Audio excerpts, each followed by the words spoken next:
Hey everybody. Hopefully people can hear me. Oh, why is my camera like this? Oh, for fuck's sakes. Anyway, it's fine. Let's bring in other people. So, hey, can you hear me, friend? Yeah, I can hear you. I'm gonna mute again until that fucking music is gone. Fine. StreamYard just needs to let me mute it on my end. Like that is like such a simple feature that should be a thing. You know what I mean? I'm just like let you put whatever fucking background music you want on the stream. I should be able to mute it. Yeah. Oh my god. Why are you doing this to me? Why are you doing this to me? Oh, that's better. But great. Happy to have you here, friend. And yeah. Just got back from Nashville. It was a fun time. Mm-hmm. Shout out to everybody that went to DebateCon. What did you actually do? Like, were you on stage or? James is fucking terrible about getting back in DMs and shit. Like he'll debate me and be like, "Hey, what do you think about this?" And then he'll just leave you on red for like a month. Fucker. So like I didn't do anything at the DebateCon. I did like a grids event. I debated Pentuple on whether or not Trump is the most socialist president in our lifetime. And you won, and, of course. Yeah. Well, so what happened is like, it was kind of a shit show because I was supposed to debate Enemy Charlie, and then she had like a photo shoot to go to. And then it was like, okay, well, we had a backup. Right. Well, yeah. And then we had a backup, which was Corinth from Crucible. He's like one of the resident lefty. He was like a backup in case something happened. And then he was like, oh, I'm not coming last minute. And so like, I'm going down there and I'm like, yo, what's happening? What are we doing? And then Pentuple, like we like decided like we were good. And so like I found out as I'm driving to Nashville that night, like fucking I'm debating Pentuple and what the topic is.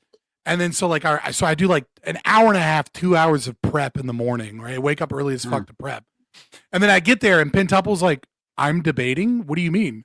I was like, you don't fucking know? And so like I grabbed him at the event and I was like, here's all my notes, here's my opening statement, here are my arguments. I'm going to teach you how to debate me in 45 minutes. And then after that, you'll have Sadie, which is like the other person that works for MAGA HQ or whatever. It was like I was like, then let her give you like a half hour of prep. So you will know literally every argument I've prepped, plus you can bring new shit and we'll get it. We'll make a show of it. And like people were just like, this was a great debate. You guys did so good researching and shit. And I'm just like, oh, if you only knew. Like this was thrown together so fucking last minute. But yeah, it was a good time. People there were good. Everybody was nice, which I feel like is maybe it's just because I'm like a giant dude or something, but like a lot of people have like a lot of energy for me, and then in person they're like, hey buddy, and I'm like, oh, okay, all right, see how it is. Pentuple is pretty cool. I had met him. He's a good guy. Yeah, I met him when I went to do Tim Pool's thing because Gibbs happened to know him, and then so we like met up, dicked around at a casino, good times. So I would have him one here, but it doesn't work for his schedule, unfortunately. But it was always nice to meet a conservative I can get along with. So yeah, he's super chill in person. Most everybody there was. Andrew was super chill. Jim Bob, I'm I don't think it's a secret that I'm not like super big fans of Jim Bob, but like we tacitly get along, whatever, both in the right wing spaces. And then I met him, and he was like a little elf on the shelf, man. He's just like this adorable little guy with this big beard, skinny little dude in a Hawaiian shirt. And I just like wanted to go up to him like a grandpa and like grab his little cheeks, like no homo. But like I was just like, oh my God, you adorable little. He's got that high pitched voice. And like instantly, every negative thought I had about him, I was just like, oh man, like look at this little guy. He's so cool. And I feel like that's probably more insulting than like if I maintain the hate. But like, Yeah. but he was cool. He was nice. You know what I mean? Everybody was chill. It was a good time. Yeah. You should go next year. If my travel will be covered, sure. But I mean, you know what I mean? Like, I mean, my travel wasn't covered. I just did it to network and shit, meet people. You know. Where was this again? Sorry, I came in late. It was in Nashville. What was it though? DebateCon. Oh, okay, cool. Make a note of it. If you follow the channel YouTube channel Modern Day Debates, but there was like side events and stuff there too, sick. Right? And Grid, who's a regular on this show, was like hosting a thing there. Sick. Yeah, he was trying to get me to come. I guess it was tough to recruit lefties for his event, but I was busy this weekend with one thing, and then I saw Begonia with some friends. That was pretty sick. Hell yeah, dude. Finding competent left wingers is really, really difficult in debate. Finding competent left wingers who want to get on a stage and debate. Did women destroy America? Or it's like the problem that I see mostly is that if they're confident and they're competent and they have a decent size audience, right? They're not like a nobody. They usually get picked up by some media group, right? Like, and so doing mid-level debate, like they're like, some NGO activist organization or something is willing to fund their show, get them a bunch more followers, get them on the larger platforms, right? So it's like Tim Pool bitches about finding left-wingers. He's full of shit, right? Like he can find anybody, right? Because he's a big enough name to where even if so long as they're competent and they don't make the left look terrible, right? Like it's good for their brand. It's good for the left. It's exposure. It's good for everybody, right? But like if you're like a mid-tier person, streaming to a couple hundred people, it's and then you try and find like another competent left-wing person that has more than 10 live viewers, it's a struggle because it's all the bottom of the barrel or the people that are like, they're not coming on your show. They have better opportunities. It's not even an insult against the left, right? It's just how the media landscape is that there isn't much of a middle for the left. You're kind of either small or you're big. Whereas on the right, there's a lot more, and the landscape is just bigger on online spaces on the right, right? Like, because that's where all of the right wing media has gone, right? Is in online spaces, whereas the left has a huge amount of money for right. Right. So there's kind of something for everybody at every size audience on the right, whereas on the left, it's like you either kind of one of the big fish or you're a nobody. Yeah, you're either totally crowdfunded or you go to CNN and get picked up by something corporate. Yeah. But well, I'm glad that turned out well for you. We had a good time. Yeah. This was one of the more difficult ones to streams to put together, unfortunately. And so like well, the good thing about that is that we've got a bit more of an eclectic group, so I'm really excited about that. Yeah. I haven't seen you in forever, Socrates or Greg. All right, like both up, of you dude? guys. Nice to see you, Scott. I'm happy to see you. Yeah. Yeah, bro. Like I haven't seen Greg since really like COVID debate days. Yeah, bro. Yeah, I think you were my second to last video on my YouTube channel. There you go. Yeah, I didn't put that shit on YouTube. I put that shit on Rumble. I was like, nah, I'm not doing that. That was dangerous back then for the quote unquote anti-vax. I don't know that I've ever really been anti-vax. But you know what I mean. Yeah. I mean, it can be rough in all directions. I did a video that got taken down by YouTube because I was critiquing something that was in this Jordan quote Peterson unquote on his YouTube video talking about COVID in a misinforming way. Yep. Yeah, I got on TikTok for a week for like last month. I got banned for a week for same thing. Brother, I've made 3 TikToks and gotten banned within 24 hours on all of them. So calm down a little bit there. Okay, I just gave up on TikTok. I'm agreeing with you. The Chi-Coms do not like end caps, all right? Like, of all the ideologies they hate, I think the hardcore capitalist limited government ones they hate the most. Greg, you're agreeing with him, and Scott's saying, well, no, he's more oppressed than you. That's what's happening right now. Exactly. And welcome to the new politics where white people are competing to see who are most oppressed. Okay, Prime? No, your black card's gone, okay? The new landscape is that the whites are oppressed, and we will compete to see who is more so. Totally new feature in America. In terms of the rest of the group, we have one person who's going to be a bit late, and then another person who's going to be really late, and then another person who is already late. I don't know. Yeah, just already late. Yeah. I don't know what's going on with the third person. Hopefully they'll be here soon. I don't know. Whatever. All right, so we're gonna throw out something random while we wait for people. Have you guys seen that video that is like both sidesing hardcore as fuck? Where the lady apparently is a DoorDash driver, got fired from DoorDash for filming a guy naked without his consent because she like opened the door and his pants were off and he was naked.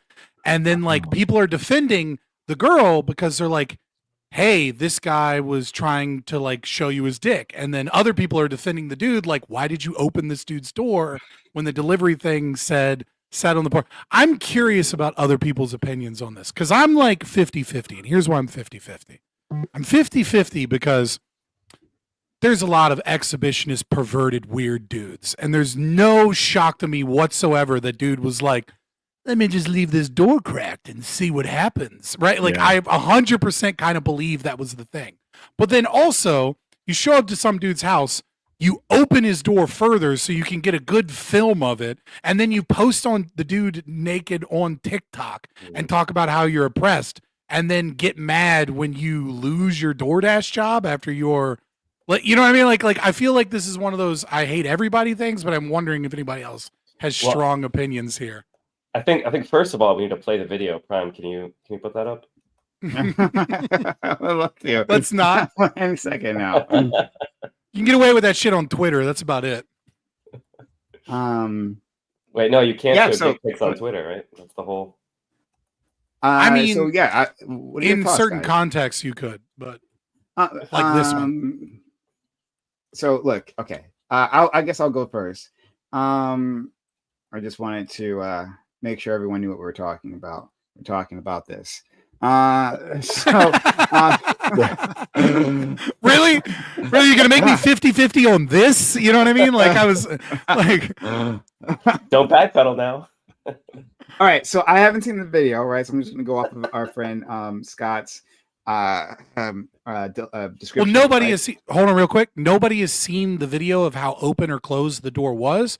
Because apparently the man in question was drunk and passed out on his couch, supposedly. And then he sent ring light footage to the police. And then after that, the police decided to charge her. Okay. So you the open degree of which door, it was you videotape them naked. You put that on the internet. Right, no, I don't think... but her claim, right, which doesn't seem to be refuted by any known evidence, is that the door was cracked.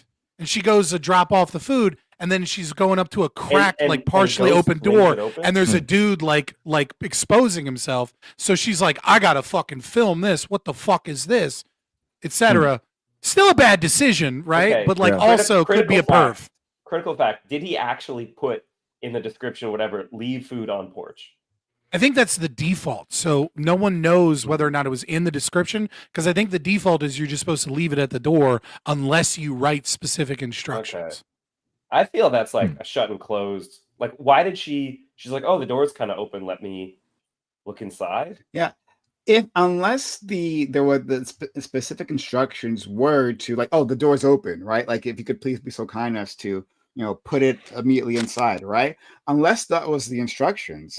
Then I think it was just the default. You're supposed to just leave it on the porch or whatever in front of the door.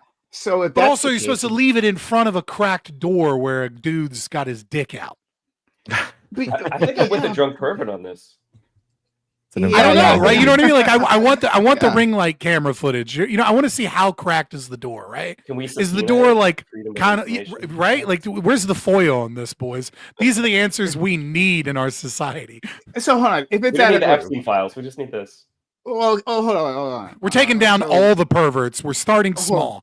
Specifically talking about the size of this man's penis. Wait a minute, hold on. Before we get there, okay? Right? So at what point does it make it okay, right? Like at what angle of like openness is a door that matters? Like is it 5 degrees? Is it 10 degrees? 45 degrees? Does that say like, oh, I should be able to tape this person? It'd be one thing if he was like standing right there, right? Right.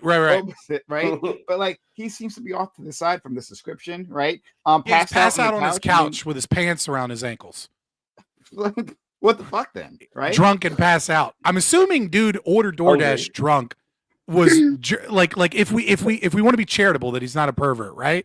He's like drunk, orders food, decides he's gonna rub one out first for some reason, and then just is like, like, and then like the food comes, right? Like, well, why is the door cracked, man? Like, I'm just saying, can we all just agree that I don't know how risky you guys are being with your masturbation, but it's very risky. Unless you got like an exhibition kink, always right? Like never right. You know what I mean? Like, are we jerking off with the front door cracked on the couch?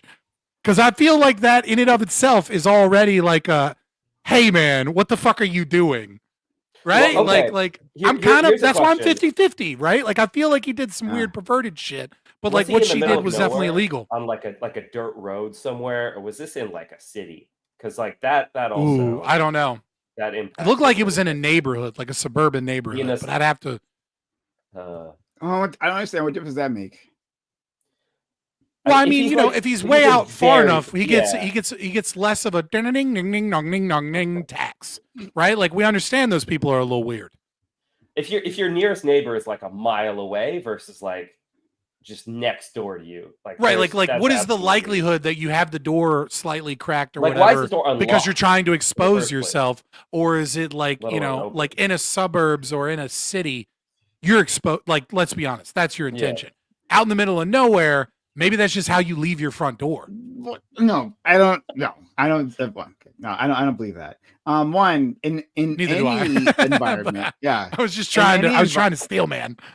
Sure, in any environment, right? Like, this series of events is plausible, right? Hey, I managed to order pizza, right, through my drunken stupor. I stumble into my house. I like push the door closed. It doesn't latch, right? I fall asleep on my couch and my pants get around my ankle. I have to read this comment. Was he wearing a belt? I have to read this comment. It says, it was too warm, Scott. Can a man feel the breeze of the cold night on his balls without any problems? Well, hold on. Barometric data from that. I have, and I've told you guys before. Like a speeding ticket. Sure. What was it? Inclement weather? You know. I'm pretty sure I've told you guys before that I streamed with no pants on because it's like super fucking hot in here sometimes, right? I need the breeze, right? Your front door though. But it's not. But I'm just saying. But like. What was the temperature? What was the temperature? Do we know? Right? Like to the drunk mind, does it not make sense to like pull down your pants? And again, if the door is closed, right, but cracked slightly somehow, right? Maybe he went to check, like, oh, is the food here? And then he tried to close the door. He was really drunk, so he thought he closed it. And then I don't know. If there was a belt on his pants, that feels more intentional. If there was no belt, maybe they just slipped down. Okay, well, you have to update me on what's going on. Read the title. It tells you. We're talking about the app. Oh, not worth it. Okay. Like I threw a wrench while we were waiting, right? Okay. And the wrench was the title. My answer is no, a hard no. But it's a salacious title. So here's what we know of the story. And I said I was 50-50 on it, right? Like I don't really know. I want more details, but here's the details reported as we know. A young girl was doing DoorDash. She posted a video saying that she was being. they filmed like the Hold on. person, the customer. Yeah. Let me just get through all the details, and then I'll get you caught up real quick. All right. So young girl, I say young girl, I mean like 20, 22, right? Like not like a fucking adult woman, right? Like a young girl. Adult. Anyways, is doing DoorDash. She says, "Hey, I'm getting in trouble from DoorDash because I posted a video of my sexual assaulter." So then people are like, "What video?" And the video is edited, so it's just the door is wide open. You can see her kind of pushing the door further open, and there's a man pass out on the couch with his pants around his ankles, right? Like dick and balls exposed, but it's not like he's sitting there like this. He's laying on the couch, laying down asleep. He did right? the naked man. Right. And then then people are like, well, what was going on, right? The police contact this guy, presumably, as reported, but we don't have the evidence in hand. But according to like reporting, he sent them a ring light footage video that showed that the bear that she had opened the door to this, and that the default instructions on DoorDash were to just leave it at the front door. You're just supposed to leave it at the door and leave. You're not supposed to like enter the domicile. She videotapes this guy, puts them on the internet, calls him a sexual assaulter, and he's like, "I'm just drunk and passed out." Like, what the fuck? Now, the problem is she's now, her counterclaim is, not just her counterclaim, but her claim even in the original is, yes, I pushed it open, but the door was already cracked so that when I came up to the door to drop it off, I could see a naked man on his couch. I just opened it more to show what the fuck was happening instead of like forcing it through like this crack scenario. I'm like, yo, look what the fuck is going on. And then she'd made some cope about like going in to like give him his food or something, which is against the fucking directions anyways. Yeah. And what we do know about the video in question, the ring light footage, which we don't have, is that the cops then decided to charge her with a crime, with the distribution of, with the breaking and entering, or the entering his domicile or whatever, and then with the like publication of his like nudes or whatever without his permission online. Sure. That's what we know. And so, but it's like, man, I want to know how cracked was this door. I want to know more. You know what I mean? Like I have questions. So I was just like, throw a wrench in here. This guy had a good setup, 20 man. degrees or more, right? Well, then now it's warranted, right? We But don't below put 20 degrees. Do we know it's not a glass door? No, it's a door. We've seen the video of her pushing it open a little bit, but like the way it's edited, or it starts with like the door and like, like 70 degrees open as she's pushing it more. And her hand's already on the door when the video starts. Right? So we don't know to what degree the door was quote unquote cracked. I think we need a doctor to do a vision test. Maybe somebody else, maybe she has like a superpower. Somebody else wouldn't have been able to perceive that the door was open from that angle. Right. Hey, what's up, Mark? I So don't think you're allowed to enter. Go ahead. In a cracked you door. can't Right? enter someone's house for a fucking what Uber Eats delivery was it? It was DoorDash, but same DoorDash delivery, same fucking thing. But listen, there can be two scenarios. The guy was just chilling naked, but also maybe he knew he was getting a lady driver. Maybe set himself up with the naked man. Works 30% of the time, right? You just lay there. Well, not only that, she doesn't. You have a picture. You have a picture. Now, granted, a lot of people, like especially like illegal immigrants and stuff, right, will use somebody else's information, but you do have a picture of the person coming, like on your delivery app, right? And it's like, Tasha's dropping off your cheeseburger, you fat fuck, or whatever. You know what I mean? Like whatever it says. That's exactly what it says. My boy believed the porn that he watches. That's how I read it. This shit gets caught on camera all the time. She had the camera ready too. So I mean, Matt Latin, thank you for banning that guy. Of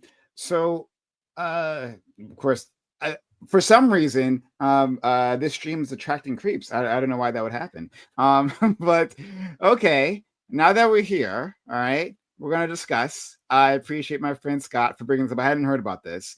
I came across the headline, but I didn't read the full. I didn't click. I had nothing to do with it. No, I get you, Corey. I was too busy exposing my genitals to read headlines. You were too busy like doing praxis, right? Exactly. Like into action. Great work.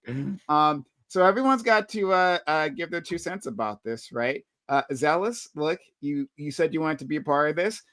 This is going to be your first question. It's unfortunate, but here we are, right? So Zealous, I'd love to know your thoughts. Well, I feel like there's so many questions. There's context that, Just because you're a female, don't be a pussy, all right? Like, give us, No, come on, no. come on. Stand by it. What are your feelings on Penis Gate now? Go. I feel like she shouldn't have walked in the house, period. I feel like there's no reason to open somebody's door and walk in their You house. know a woman's serious when she says period, boys. She quote unquote stood on business. But yeah, okay. it doesn't matter what he's doing in his house. It's not like he was waiting on the other side of the door and the crack of the door, jerking it when she walked up to the door. You know what I mean? I feel like if he's passed out drunk on his couch, whatever he was doing, however discombobulated he is, it's nobody's business. You're dropping food off, leave it at the doorstep and keep it pushing. It feels like she was looking for something. You know what I mean? But that's just how I think about it. Hoping to go, saw an opportunity to be like, this is kind of fucked up. Let me make this worse and then make myself the victim so I can get a whole bunch of TikTok followers. Yeah. That's what I think. Yeah, I think the problem really is with like the video recording, right? I don't think she should have necessarily done it, but like I get human nature, right? Like even if it's like against protocol, like I get the logic. Hey, like I'm here to deliver something, the door is cracked, right? Maybe I just fine. Drop it. Posting it is a problem. Yeah. Right, like in a situation like that, maybe for your own safety, like whip out your phone and start recording and be like, in case dude is like, oh, fucking, you want to see the chubs, girl? You never know what happens. You know, have your phone out as you walk away.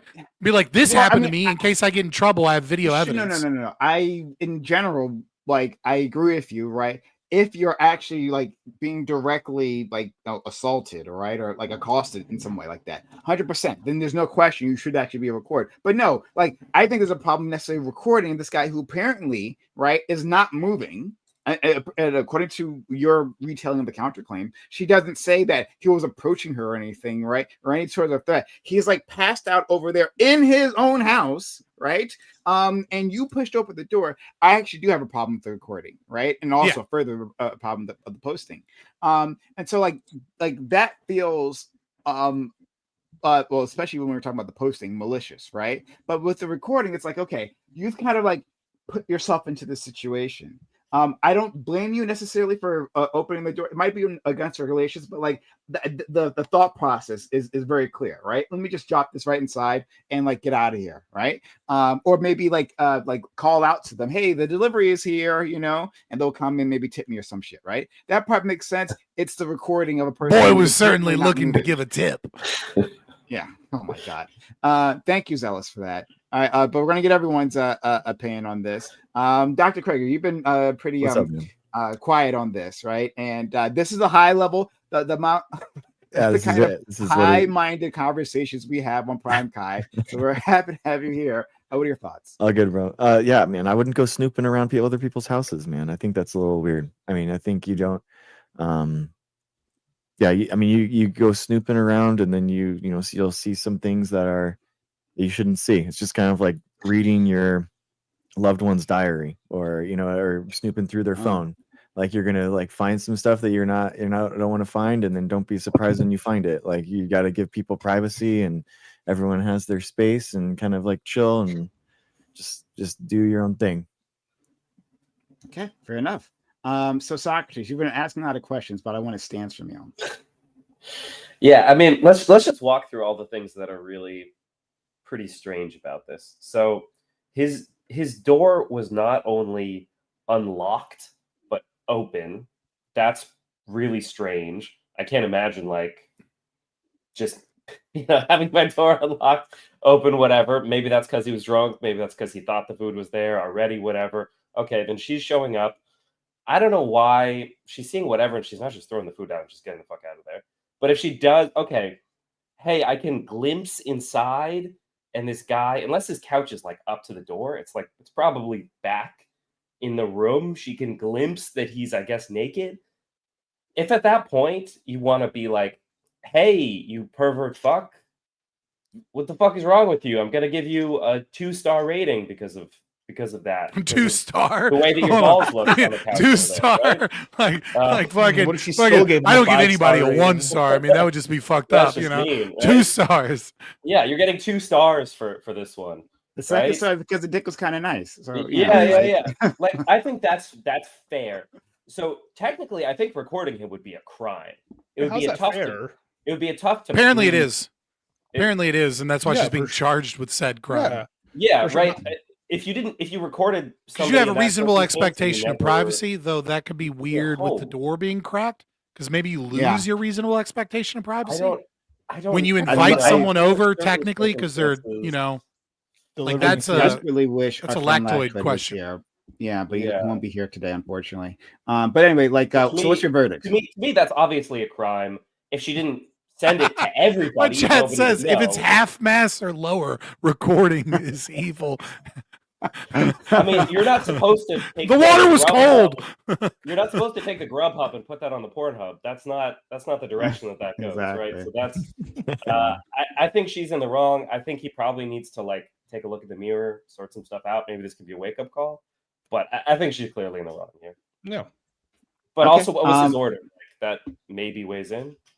Oh, if he like ordered sausage on his pizza, clearly was code word, and this he was aiming for this in the first place. No, I get you. Let's go to our friend. And if it was like fucking Hawaiian with like pineapple on, then he's a fucking degenerate. Wait, are we gonna fight? Because Hawaiian pizza is top tier. Not at all. I've had that shit in Hawaii, and it's fucking delicious. Not at all. Pineapple. Oh my god, it's Canadian. In Hawaii, I've had their national dish. Shut the fuck up, Canadian. Nobody wants your opinion on fucking Canadian bacon and pineapple on pizza. Canadian bacon is trash. Not bad. But what'd you say, Zealous? We didn't hear that. I said I'm not Canadian and I like pineapple pizza, but let me be quiet. Yeah. Oh my god! No, never be quiet.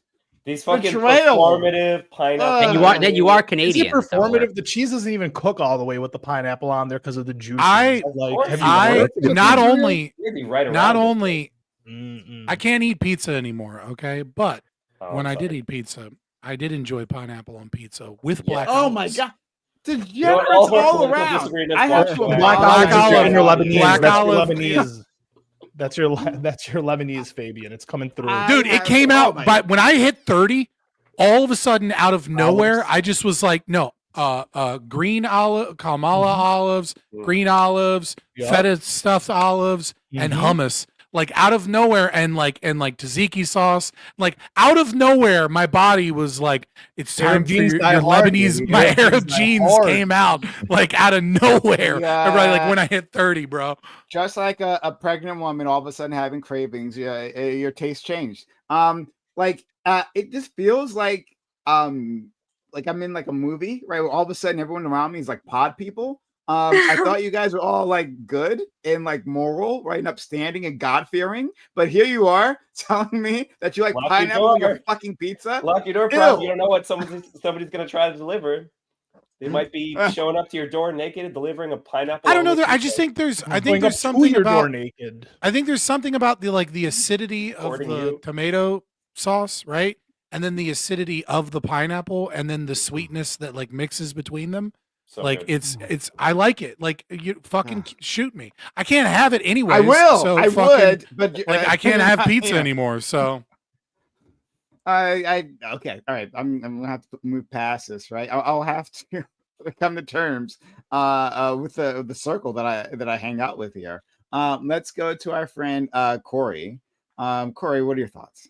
Well, one, I appreciate all the honorary Canadians here that appreciate pineapple on pizza.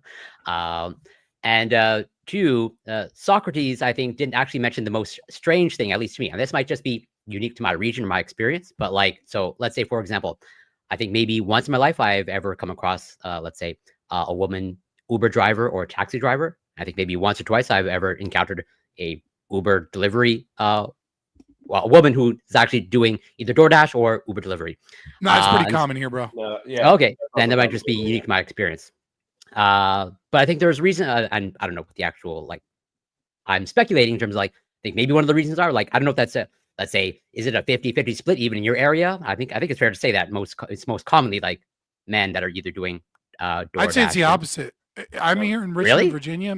I would say it's more, but I would say the majority of them are women with like their kids in the car, or something like single women with like kids in the car, or like Well, I live in a see major lot of major couples. Canadian city, so maybe that changes things. I mean, I live Couples- in a couples I I see a decent lot. size. I see a lot of couples or people just kind of like shooting the shit, having fun, and also making like some cash on the side. And I see a lot. So I do see a lot of women, but I almost see women like with other people a lot of times too, not just yeah. like by themselves. That's sort of what again. I've This never is seen my that. yeah. My speculation is But also, like I you know, haven't ordered DoorDash in like 6 months or something. Maybe my it's speculation changed or is that something. I don't find women driving taxis or doing Uber or DoorDash because they just want to limit their encounter with strange people potentially. Stuff like this. You don't see Yeah. them that often with like Uber. You don't see And- them that often with like, but like as a delivery driver, especially since like COVID, where like you don't have to go in anybody's building, where like the default is just to drop it off at their door. Well, yeah, that's the whole point of change. Of like, if like, let's say a woman generally wants to limit interaction with strangers or strange men, they just want to like throw the food away and leave. So it seems Yeah. I don't know for sure, but it seems a little bit strange that they seem to have gone the extra mile. Of like they would. The ideal scenario is like the instruction is like just leave it on the porch and just back away slowly. Yeah, but like never underestimate how retarded young women are or how pervy old men are, and like you'll be in your words, not mine, but I take your point. I'm just saying, you know what I mean? Like a 20-year-old woman, like never underestimate how retarded she is. Never underestimate how like perverted and gross a 50-year-old man is. And you'll be a lot safer in life if you just run with those defaults until proven otherwise. Yeah, that leads me to think, just again, leaning just in the 1% direction of like, she might not be the most, good faith actor of like, if the door is open, maybe she saw an opportunity, but at the end of the day, I don't actually know. But all that to say, I think from what I can tell, based off of Scott's description, like she's in the wrong. She should probably be charged at the end of the day.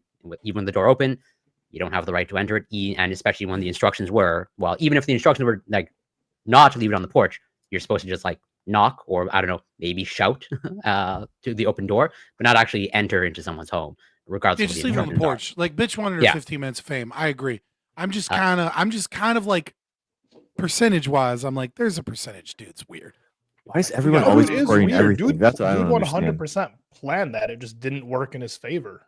That Ah, was 100. He left his door open and cracked for the Uber driver girl or the DoorDash driver girl to come. Like 100%, he wanted her to open the door, and he was hoping, maybe this would work. It's in his odds. Maybe she'll like the fact that maybe I'm good looking enough. Maybe, How is this in the He's odds? gonna I don't wait. He's gonna understand. wait. Only for the Resident lighting. pervert expert has chimed in. All right, let's listen, boys.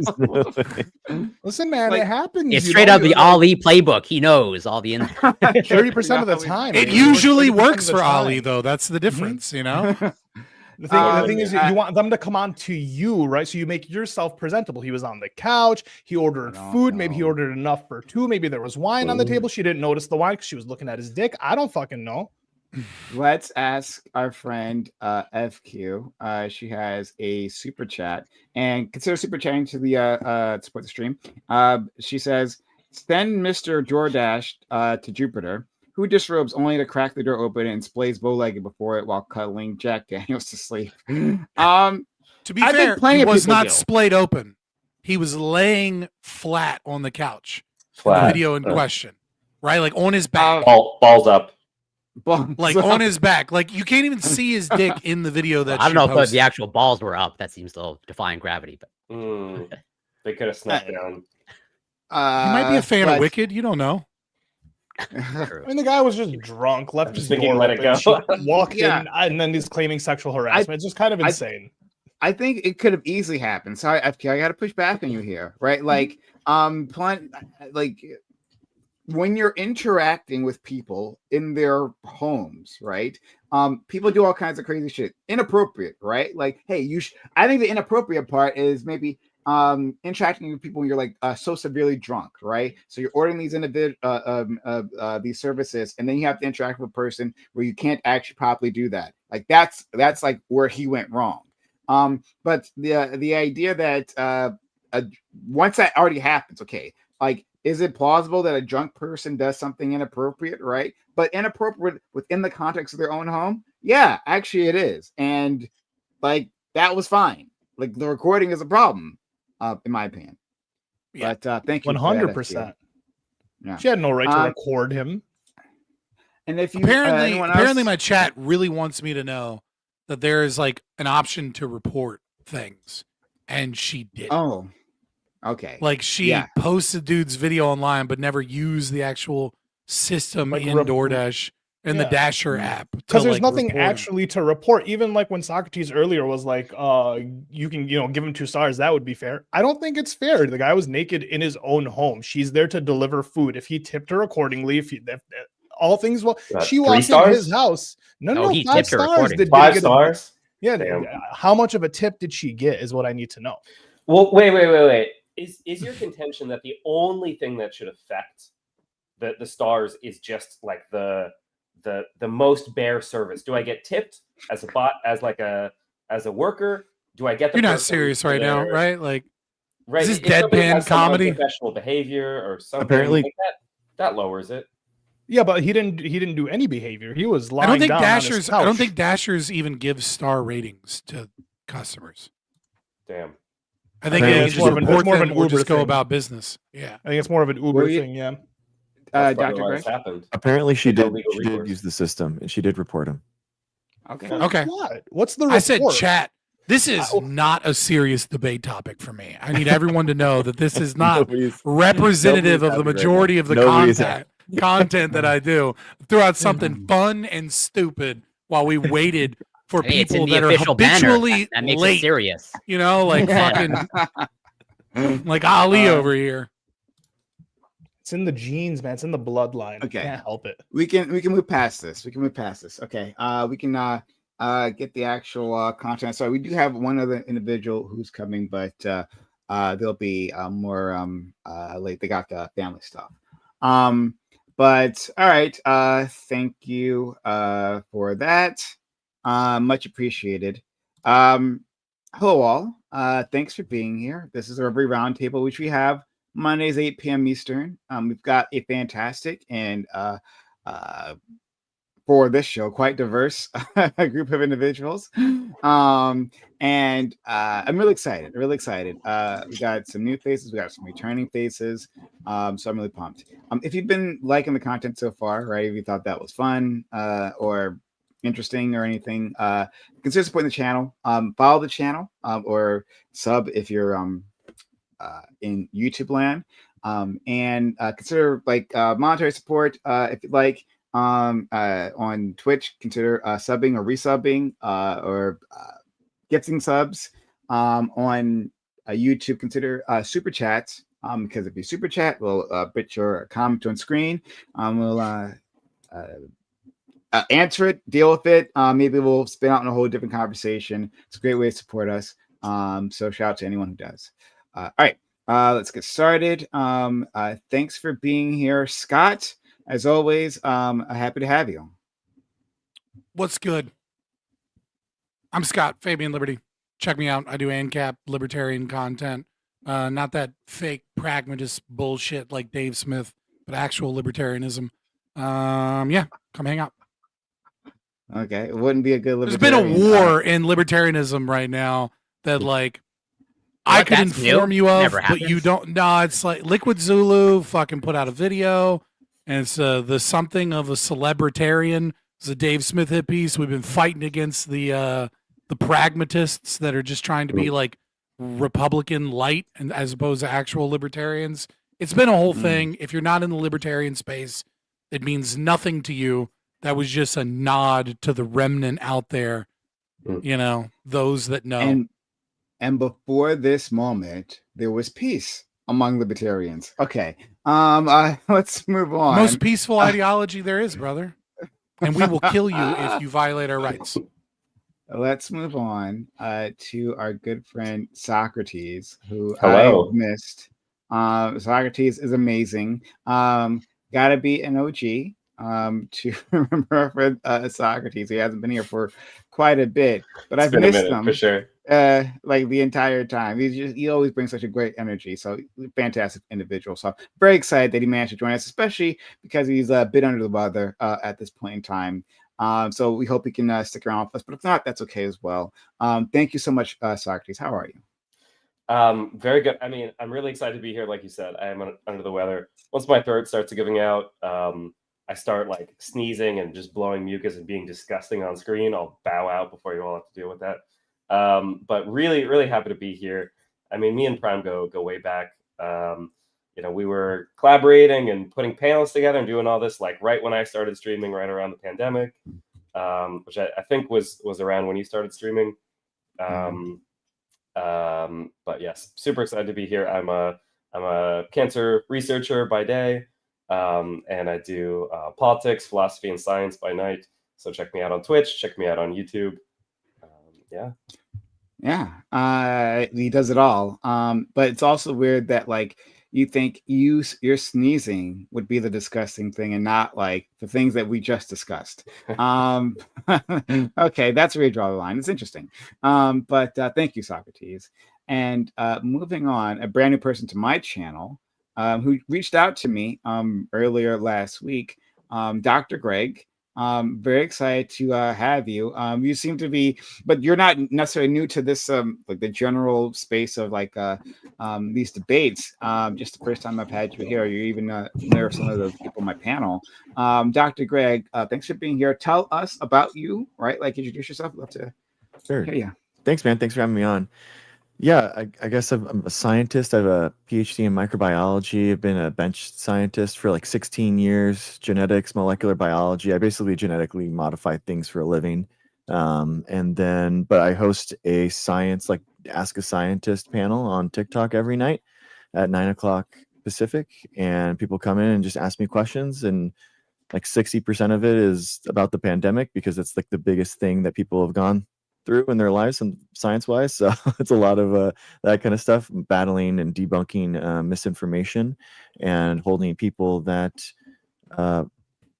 put out disinformation. And we do political organizing too. So we're trying to stop the 423 bills that are anti-science, pro-disease that are going through the states right now. So we do it all. Thank you so much.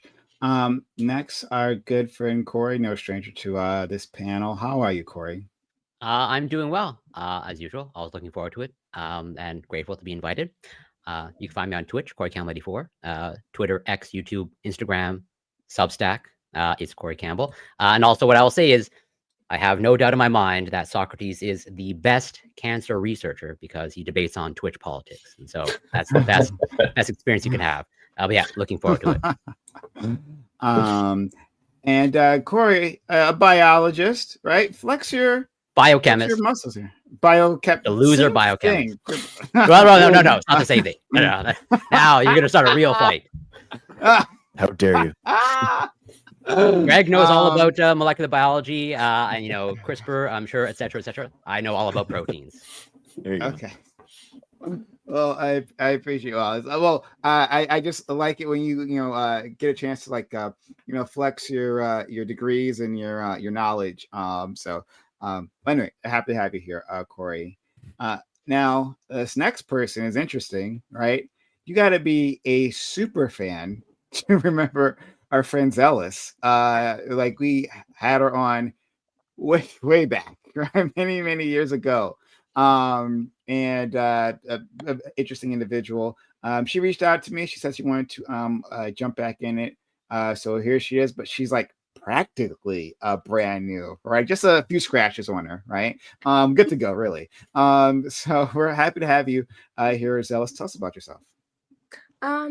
Well, I've been in the political space, like on Discord here and there, like just dabbled in it, and I have a Twitch channel where I stream my gameplay and stuff that I haven't touched in a while, and I've just had a lot of stuff going on, and I'm ready to dive back into it. Absolutely. We're happy, very happy to have you here, and our friend Scott. Right, Scott. He's going to be nice, right? Sorry, I don't pay attention when women are speaking. Yeah, I was about to say instant. I'm kidding. Okay, but I'm not mean to women. I just treat them the same way I treat dudes. That's it. That's being mean to women. Well, yeah, but it's not like a special thing. Like if you say something retarded, I'm gonna flame you for it. That doesn't. I'm like, we're good. That's also being mean to women. Stop with that characterization. But we're gonna leave it at that. All right. Let's make everyone here. All right. No matter what your gender here, feel welcome. Today we got new people here, right? We gotta like pretend like we're normal function. You gotta pretend like we're normal function human being. We got company. Okay. Put on your see, that's the thing. See, that's the thing. It's like, oh, a woman's here. All of a sudden, we have to act different. No, well, Dr. Greg is new too. Dr. Greg is new too. He's not new. A woman and a new person. A woman and a new person. Let's go. I will fight vociferously for my ideology against any argumentation. I'm not here to like pick on anybody specific. Okay, yeah. All right. I appreciate you, friend. And last but certainly not least, but actually very much last, because that's when he showed up. Our friend, our friend Ali, who we love very much. How are you doing? I'm doing all right. I couldn't let Corey get all the attention. I like to be the center of attention when I show up. I want to be the one questioned. No, I go by Sociologic, Twitch, Twitch, Twitter, YouTube, all the things you can find me at Sociologic. No degrees. I kind of see myself as an everyman. The people that would be in Dr. Greg's lives asking the questions, but this is personified on stream for you people. I'm glad that you met Dr. Greg and brought him here, because now I get to ask someone about actual the chemical meat, the fucking sludge that they want to feed us. Nice. I'm sure you're all about the 3D printed meatsicles, right? Oh yeah, for sure. Yeah, 100%. Everyone. Wait, I'm pro meat printing too. Yeah, I know, but he does the. I know more about protein than he does. I guarantee you, I know more about protein. He does. He definitely. Well, he genetically modifies stuff. Isn't he the person making the meat? Yeah. True. I purify proteins like day in and day out. Yeah. Wait, you're also making the fake meat? I didn't know you were faking. Okay, you're not eating the E. coli that I deal with, but you can. Oh yeah, see, you do different studies. See, you're that's in the real meat. The disease he's studying, how to make it fake and how to eliminate disease from the meat, create new diseases. I'm on it. Okay. Well, wonderful. Let's get started. We've shambled enough here. Okay. We'll get started with the topic at hand. Again, thank you all for being here. Hope we're already acting different because a fucking female is here. We would not be starting the topic until like fucking 10:30 at night. 10:45. Normal night. 10:45. Like when you're trying to rein it in. Like I said, you suck in your gut, right? You put on a hat so she doesn't see how far your hairline has retreated. You rent a Ferrari, right? Because you pretend that you've got money. This is what you do, right? When you have company here. So, in any case, topic is an AI startup called Two-Way, TWAI, has unveiled what has been called a controversial service, to say the least. The company is offering to create digital copies of your loved ones that have passed. According to the website, this can be done by filming 3 minutes of video of them before they die, and generative AI will do the rest. They released an ad which shows the digital avatars acting as trusted mentor. So when do you? So what do you think of the product as offered? No matter how you feel about the service, do you think that something like this should be sold, considering all its possible societal ramifications? Capitalism has increasingly encroached on more and more parts of our lives, and now is looking to profit off our grief. Just because something can be packaged, sold, and monetized, should it be? Assuming there is no direct harm done, should society impose any limits on a person's ability to make a buck? Okay, so I ran across this. I saw an article, and yeah, there was. The video. We could just quickly describe the ad they put out because it says a lot there. There's a woman. She's talking to her phone. and it's like a picture of an older female, right? And quickly you realize that's her mother. And like she's asking the woman on the phone for advice, right? She's pregnant. The other woman, she's pregnant and asking the older person for advice. And like the phone is giving the advice. And maybe since it's just an ad, maybe for the audience's sake, especially since we're starting early, we should just communally watch the ad. It's like 2 minutes. Like we have a whole long debate panel. Let's just let everybody see the ad. We could do it. Yeah, we could do it. One second. Got it. I mean, I know we've all watched it, right? But just for the audience's sake. Yeah. We could do it. Let me put this together. 1 second. Actually, I gotta do. That's not gonna work. 1 second. Someone stall for time. And say something while I do this. Chad says it's not Catan scienced biotransfer, so I'm not that concerned. What? What does that mean? I don't know. It's a Warhammer reference. Like we're not someone's transposing souls or anything, right? Like it's just generative AI. He's like, I don't give a fuck. Oh, like, Catan, like Necrons. Yeah. Oh, okay, yeah. It's like then it's a problem, right? Like, but until then, he's fine with it. Look, if we can put my grandma in like a hulking robot with a phase weapon, then yeah. Then I'm all for it. So long as she's not a servitor. Full metal alchemist. Your job is to fold laundry. That is all you do. I mean, maybe a dreadnought. I feel like grandma could enjoy being a dreadnought. I didn't realize it was going to be this difficult for you, bro. I was just like, yeah. Grab the link, press play, share screen. Hold on. And I think this is the one I want. Prime's only been doing this for like 2 days, right? Here you go. Yeah. I don't usually share. 1 second. I usually. I don't know why that's not showing up. 1 second. Share screen. Don't forget to share audio. Yeah. Well, don't add extra shit. Well, no, I think the the audio is important. I don't know. Oh, okay. Hold on. Oh, there it is. Okay. 1 second. I'm gonna have to do it. I'm sorry, you've run out of reincarnation tokens. You don't get to talk to grandma again until next month. Okay, so let's see. Hopefully the audio will work. And 1 second. And let's move over here. Okay. Is it large? Can everyone see it? Yeah, we're good. Yeah, clearly. It's good. Okay. Can you hear it? He's getting Yes. better. See? Oh, honey, that's wonderful. Kicking like crazy. He's listening. Put your hand on your tummy and hum to him. You used to love that.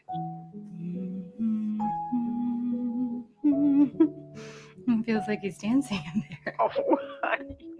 Mom, would you tell Charlie that bedtime story you always used to tell me? Once upon a time, there was a baby unicorn who didn't know he knew how to fly. This baby unicorn was like your mom because she didn't know that she knew how to fly, but she knew how to do all kinds of fabulous things. Hi, Grandma. Hey, Charlie. How was school today? It was really fun. I made this crazy shot in basketball. I don't really care that much about basketball. What about the crush? Stop. Grandma, stop talking. Just tell me one thing. Look who's going to be a great grandmother. Oh, Charlie. Oh, congratulations. She says that he's been kicking a lot, though. Like, a little too much. Tell her to put her hand on her tummy and hum to him. You've loved that. You would have loved this moment. You can call anytime.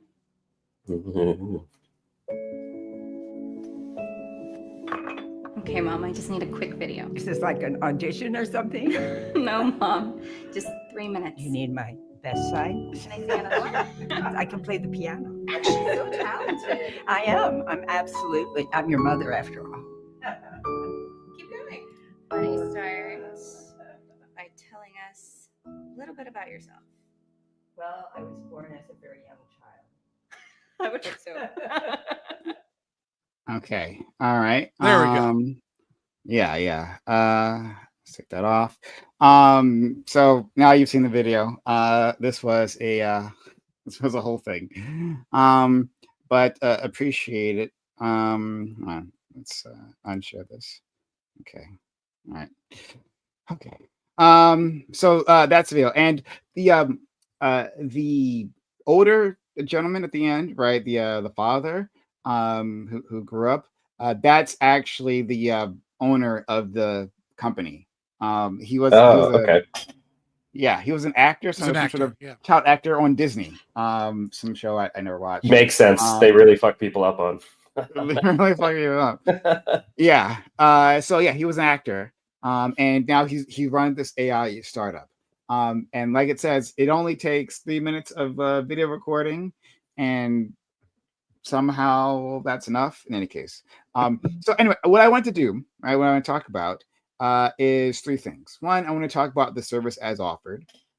I want to talk about even a hypothetical version of this service, like when it's perfect, right? And I want to discuss like this idea of commoditization of all parts of our lives.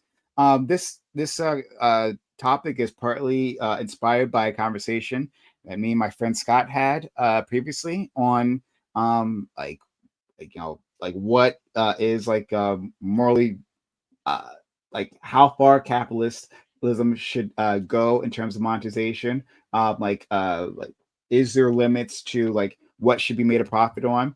And so this was a perfect opportunity to really focus on that.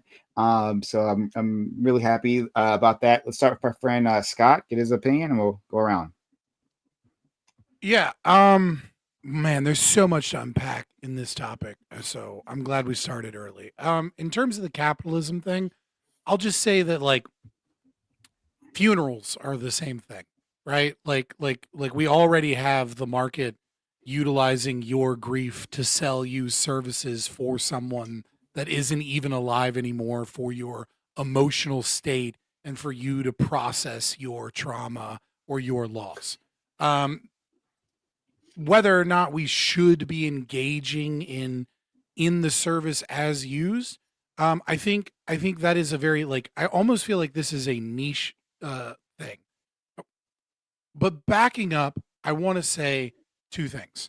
Number 1, I don't know what this means psychologically, right? But we are definitely in a place in assuming that AI doesn't like collapse as a bubble. Michael Burry's betting on that it will soon, right? Like assuming we can keep seeing, the technology improve, what does this mean for our psychological health? I think is really complicated. And I think anyone that thinks that they know is kind of full of shit, right? Like there's some research to show that like AI can be really helpful with people.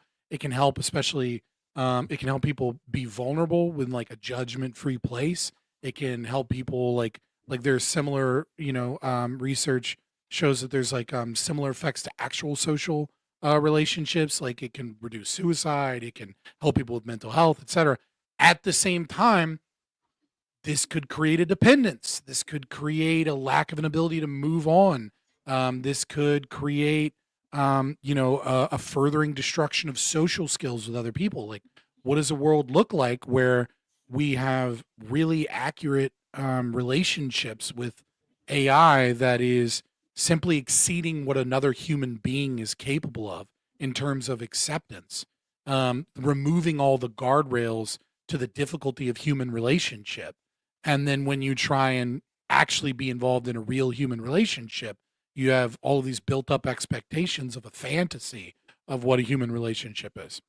And then the last thing I kind of want to say is, is I think this is more than just psychological harm. I think we are at the precipice of kind of where most of the world's philosophy, I would say bad philosophy or poor philosophy, whichever you choose, about the concept of a human soul, about the concepts of our engagement and interaction and ethical systems are going to be pushed to a breaking limit because we are in a new place where what it means to be human is being redefined as we speak.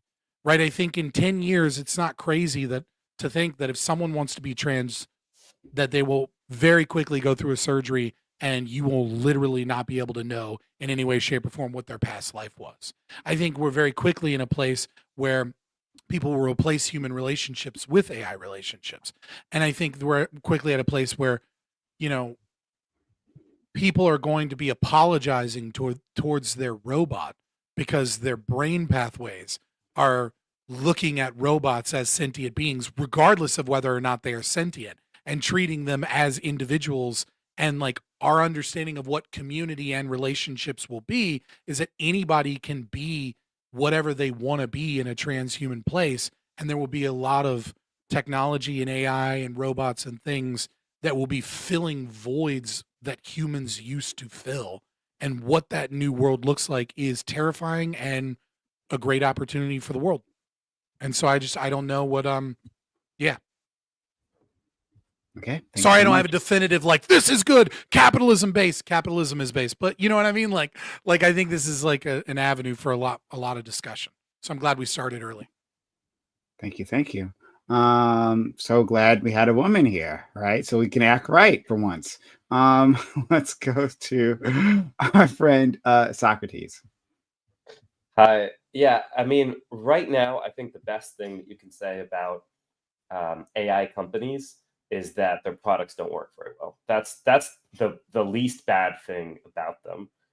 Their goal is to eliminate employment for people who have it, to eliminate human creativity, to eliminate everything that's a roadblock to total domination. It's really a sci-fi dystopian attempt, whether or not they're successful at it. But this really is their goal. Is like, think of, dystopian sci-fi novels. This is what Peter Thiel, this is what Elon Musk, this is what all these guys are going after. And they're doing it partly by a little bit lying about what AI is, or kind of deceiving people a little bit about what AI is. AI can mean a lot of different things. And so, hey, we made a render of your grandma, and hey, these researchers used AI to discover this thing that's going to cure diseases. I use AI in terms of machine learning every day because that's part of my job, is analyzing data and building models. The AI that's being used here, the AI of ChatGPT, the power in these is primarily based on getting really, really large data sets of the kind of information that people didn't think was going to be scraped in this way. And so the safeguards weren't up. A lot of the CEOs of these companies have come out and said, hey, Supreme Court, we need you to rule with us on copyright law, because if we had to pay people for their data that we're taking, we would be non-viable as a business. And so far, courts, I think, have not been ruling with them, but they haven't like massively struck anything down. And so with everything that it comes to this type of technology, is the really kind of gross things about it of preying on people. The same thing that like psychics do, whatever. Hey, I'm talking to your grandma and she wants you to give me lots of money. That kind of scummy behavior that is happening with this. We need to also look a little bit past and look at companies like 23andMe that were providing genetic testing.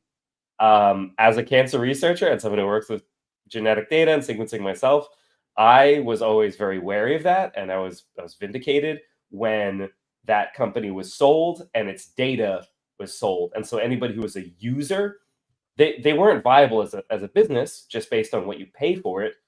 Their business model is you, just like Facebook, just like Instagram, just like YouTube, just like all modern companies like this. Their business model is you paying them some money to give you data that's like very, very personal to yourself, and then them bundling it up and selling it to somebody else. And that's what is likely to happen here. Maybe there's enough people who will get really addicted to this and will be psychologically harmed enough that they'll keep paying probably escalating amounts of money. That, if I were a scummy, evil person and I had invented something like this, that would be my business model. would be like gotcha games, basically, but like, with your holding your grandma's likeness hostage. But they're also, there's probably a clause in there that says we own your grandma now. If we want to sell that to Hollywood or just to whatever, we want to make a movie using all of your dead family members, we can do that because we own that shit now. So those are some of the harms. Sorry if I talked for a while. No worries, friend. Thank you so much. And following in the footsteps of our friend Scott, let's go to Dr. Gregory. Yeah, it's crazy, man. This is so I just lost my mom like a month ago. So this is actually sorry. Thank you guys. I didn't say that but thank you. I guess I'm the target audience of this this thing. So, I'm like going through this, and it made me really think about like, as I'm going through the grieving process right now, like I was thinking about that, watching that, and there's just no way that I would ever pay to have that, and it's just like, obviously I'm not grieving seeing new video content of my mom. I'm like losing her, as someone in my life, right? So I don't think that it's really gonna like the target audience is for current grief holders, but it's kind of like what they were showing with the kids and stuff like that, like my kids, that are too young to have those memories and stuff, and kind of like the having those that interaction with her as she's taking her first day of kindergarten or something like that. You can talk to your grandma, and that would be like that process where it could be like something there. You could have that moment.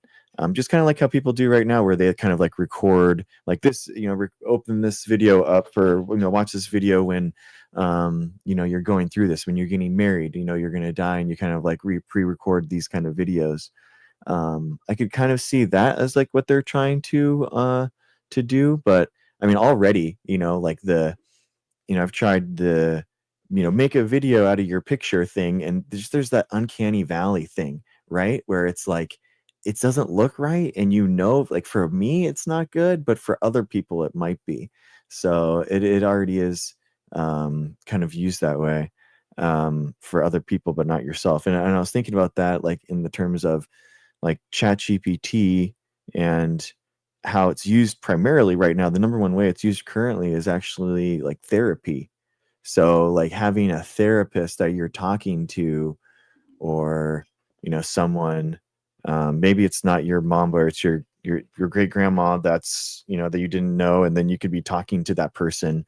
But then it's like, if you don't know that person, like what's stopping that grandma figure that you don't know being someone else, like entirely? Like what if it's like, oh, it's a celebrity coming in, or you know what I mean, or so like who knows if it's actually the same, or it's the same picture, or could you do remove the edits, like grandpa has a really ugly tattoo or something, you don't want your that to change for like your kids, and you're like, just remove that tattoo of my grandpa, so then I can't, could you do edits, and could you change them entirely? It'd be a really weird, like, I don't know, it's just it gets like into the really weird territory there.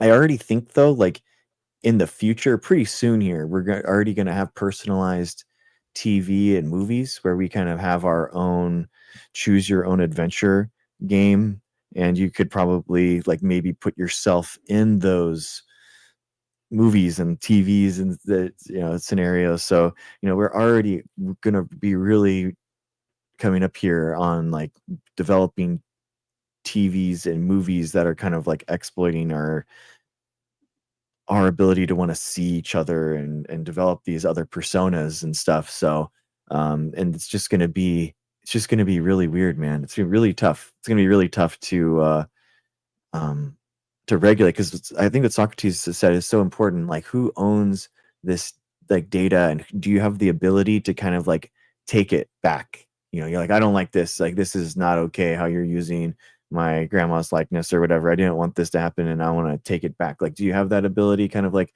the right to forget that in Europe and the data there? I think that would be like really important. So, yeah, it's really weird. It feels very weird. Thank you so much. And you've already introducing some interesting moral dilemmas, which I had not considered. I've been thinking about this a lot, but I hadn't considered those. That's super interesting. Thank you so much. Let's go to our friend Corey. Well, I echo pretty much all the sentiments that Scott and Socrates and Greg just outlined. I'll try to keep it brief. But and also, I don't just a pure coincidence. I'm in the middle of a rewatch of Blade Runner 2049, and so I think it invokes many of the same questions. But all that to say, and sort of not exactly the same as Greg's situation, but sort of in a similar vein, my grandmother is 93, 94, okay, and like in late stage dementia. And it's like, if or when she passes away, which could be any day now or whatever, 5, 10 years from now, who knows? But either way, she's got much limited time left. I would personally consider it like sort of like dishonoring her legacy or who she is if like something like this was implemented or if like me or my family member actually sought out this type of technology. I think it's a little bit, at least as of now, a little bit perverse to think that someone can be distilled down to just through a 3-minute video, even if it was like through hours of footage.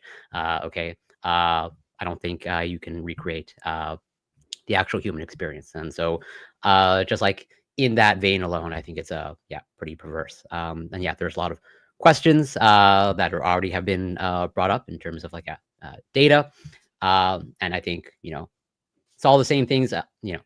I as pro technology as I am, I ultimately still am in favor of the human experience. And so just like I think something is lost if AI takes over all of writing. I think something is lost from the human experience if AI takes over all of filmmaking. I think something will be lost probably if AI takes over actual people. And I think there's something to be said for the actual grieving process as part of the human experience. And I'll leave it there for now. Thank you so much. Zealous up next. Well, I definitely think this technology, like this service, walks a very fine ethical line. I feel like on one hand, I support people having the way to choose how they grieve, but on another hand, I don't trust a company to handle something as sacred as grief and packaging that as a product and selling it to people. The character at the end of the day, it's not your loved one, and there's a real risk of like preying on people's most vulnerable emotions and distorting. Sorry, one second. Hey, could you start over, Zealous? Yeah, you can't hear me? Now we can hear you. Yeah, okay. Now it sounds better. Go ahead. Okay. You said start over? Damn. Okay. No, you don't have to start all over. No, just like where you said pause. From the top, on the genital part. Yeah. What? 10 seconds. Just like 10 seconds back. Yeah, I think that obviously it's not your loved one, and it's an image of your loved one sold to you when you're obviously in a vulnerable place. And I think there just really is that real risk of preying on people's most vulnerable emotions, distorting memories and even replacing like the healthy grieving process. So I think that something like this should be like regulated. I think it shouldn't be sold without like guardrails, transparency, and like real informed consent. Yeah. Thank you so much.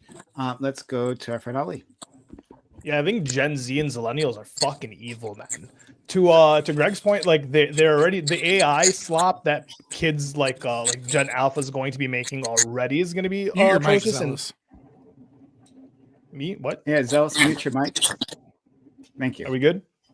Hmm? Yeah, so like they're already doing it, right? Like Gen Alpha is going to be making their own TV shows. It's just going to be stupid shit that they're typing into the ad. Put Rick and Morty and SpongeBob, and it's just going to say be stupid. And they're just going to laugh, and they're going to get accustomed to that. It's going to be like the Rick and Morty episode where they watch the random TV shows, the interdimensional television. And it's just random shit, and that's essentially what it's going to be for like Gen Alpha and the younger kids. But then, you know, looking upwards, they're fucking targeting like boomers, right? This isn't technology for millennials. This is technology for boomers, right? They're gonna hit the old people in the fields, and they'll be like, "Hey, your loved one doesn't have to die. You can keep a video of them forever." And they're just gonna be fucking sucked into some subscription fee, right? That's gonna go from $1 a month to $5 a month to 15 to 20 to, hey, you want to keep your dead child alive? Well, you got to pay us $150, $200, $500 a month. And what are you going to do? You're going to sell everything, all of your assets, or just to keep this person near and dear to you, because they're playing with people's emotions, man. We need to let people grieve. We need to let people like go through that process, and they need to have closure. And this is like the easiest way to keep the door open. And it's not going to be like it's not going to be a long time. Like I don't see anyone our age using this. I don't see Gen Z using this, but it's just going to be hitting the boomers. And then once the boomers die, this technology will die. But you're talking like you still got 10, 20, 30 years of these people kicking and subscription fees going. So yeah, Gen Z is fucking evil. Thank you so much for that one. What is up with all this audio? Is that you too as well? Mine is muted. I think that's Socrates. Your mic might be a bit hot, Socrates. Oh, really? Yeah. Oh, now it's gone. Yeah, it was you. Yeah. It was like picking up maybe like the AC in your room. Like maybe you don't have a noise gate on it, or it's like or it's not sensitive enough. So it's like cutting on the. Now we can't hear you anymore. Can't hear you. Well, he's muted now. But is that better? Okay, that's better. Yeah. I just fiddled with it. This is like my old Razer mic from when I started streaming. I think it's okay. It might be seeing the end soon. Sorry about that. No worries, friend. So we have one last person joining us. Very happy to have them here. We haven't had them here in a while. This is a reunion show for lots of people. Our friend Eucharist, he didn't have the stash the last time I saw him. That's a more recent addition. But he was the type to have like a bunch of books behind him, like a fucking professor. But and that's an AI background. Make no mistake. It might be. Grab whatever you want. Thank you for being here. I need to start doing that, please. You should. You really do. If you want to communicate your intellectual seriousness, Scott, I think you need to have bookcases behind you. No, it just so happens that every time I have are a mess. every time I have a place to live where I can put a computer, it just also is the place my bookcases can go. I've thought about hanging a green screen so people would stop thinking I'm a pretentious jerk about the books. But yeah, thanks for having me back. It's been a long time. I mean, Socrates was saying, I think the first time I was on your show, Prime, was in like 2022. Like yours were the first panels I was ever on, so it's been a while, man. It's good to see y'all. Yeah, I missed the I was listening on the side while I was putting my kids to bed like a bad father, but I missed the you were listening to the DoorDash generals thing. Yeah. My position is that everyone is a pervert and we should all be prudes again. Okay, that's my position. No, on the AI stuff, I think in thinking about this, like I'm very anti-AI in general, so obviously I'm already predisposed to shake my fist at this, but I was trying to think like past the sort of like Black Mirror episode with Donald Gleason, which is basically this, and past the like sort of inherent disgust, like what am I really bothered by? I think one of the things that I latch onto is that we're already really bad at dealing with death in the elderly. So Corey mentioned, having an elderly grandmother. Someone else mentioned, my dad passed this summer, my grandpa passed this summer. So I feel like I'm also the target audience for this. And I think we're really bad at thinking about death. It's painful for us to think about it in advance, to deal with. We don't plan for it. We don't want to plan for it. If we can stave it off, we do. And I'm really I think about this a lot because my wife works in an ICU. My brother-in-law's a doctor. And so they're constantly just kind of fetching about the families who come in as like 93-year-old grandma. Oh, she's a full code. Like, give her compressions. Like, we're gonna bring her back to life. She'll live a long, happy, wonderful life. It's amazing, because they've never considered what it's like for grandma to die, right? And so I think about that a lot already, and then I think about this technology, and I think, will this help? Will this make us better at dealing with death? And the answer is no. It's going to exacerbate the problems we already have with grieving or pre-grieving, as the case may be. And so I think it's also, it's derivative of all the other problems with like companion AI, right? It makes people dependent on these technologies, more isolated from real life human beings, as Scott was talking about at the beginning when I came in. And so it has all the consequences we would expect, but then latch it onto this thing that we're already sucking at dealing with, right? We're having loneliness crisis, everything else, but also we're just really, really bad at figuring out what to do with our old and dying people. And if we have the option of, well, it doesn't really matter if they're old and die because I can just throw them in the internet and it'll be good forever. Ooh, that's terrible. But y'all brought up some stuff I hadn't thought about, the economic aspects, the training data aspects. Maybe this is just like this is probably the most like, I guess, millennial or Gen Z kind of thing I want to reference, but I am obsessed with Over the Garden Wall. It came out 10 years ago, so sorry if I spoil it for you, but sort of the hook of the Over the Garden Wall show is there's this beast in the background who is stringing along this woodsman whose voice is Christopher Lloyd from Back to the Future, great voice actor, and with the promise that his daughter is alive in this lantern that he has to keep lit, that's fueled ultimately from the souls of dying lost children. And the twist at the end, sorry, it's been out for 10 years if this spoils it for you, but is that it's the beast's soul that's in the lantern that he's keeping lit. It's not actually his daughter. And to me, this feels like the kind of like contemporary analog of this is like, oh, if you just pay us that, $1, $5, $10 a month, if you just, give us your training data, you keep the soul of your dead daughter or family member alive. Like, no, it's a false promise. And so I just find it repulsive on every angle. So yeah, you have a very diverse cast here tonight, Prime, but I don't know that any of us are willing to defend it. So maybe that's not a fun show. I'm not sure. No, I think there's lots of we don't know. I'm ready to defend this shit. All right, I didn't know it was going to be that anti-AI. I was trying to be fucking middle ground boy. Are we ready? Yeah, we're ready. All right, Coach. So first and foremost, I would personally strangle 1,000 puppies until their eyes bulged out if it would save AI. I would do it personally, and I would do it with a smile on my face as the puppies. Like I would fucking. You do that for fun anyway. AI doesn't have to be on the line. You just no. I love puppies and I love cats. Yeah, but there's nothing more stopping you from doing that, though. That's the concession. Yeah, like I wouldn't kill children. You know what I mean? Puppies are just property. I know. But how about it? All right, let me rephrase. I would personally burn down the entire Amazon rainforest if it would save AI.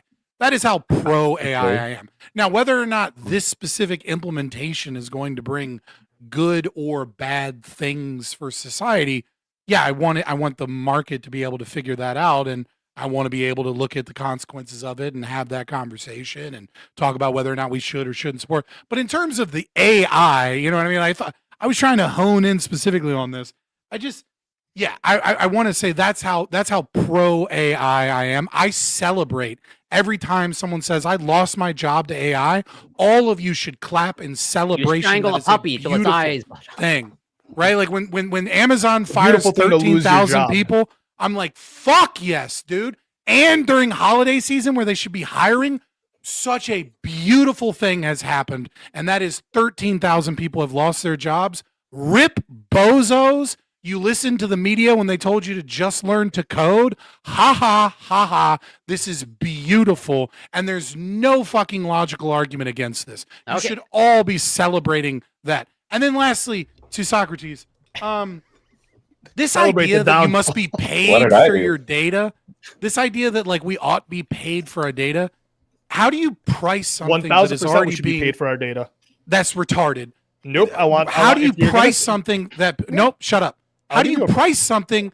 How do you price something that people are already voluntarily agreeing? What you're saying is, exactly. I'm a dumb, retarded socialist. I'm a socialist. I want the government to step in and stop the free market. I want to stop people freely giving their data because me, big old smart socialist, knows better than the stupid people. No, as a capitalist, I think what should get rid of IP. That's the fucking problem. The idea that you have to be trained on data would require, logically speaking, the government, if the government should pay people for data that they're freely giving, then logically speaking, it should be a form of theft to view someone's artwork on Twitter if you're using that to become a better artist. If I see artwork out in the world and I go to a museum that's freely available, let's say, and then I view that artwork or I view pictures of it online and I study that so I can be better at drawing, then I actually owe Da Vinci's family for fucking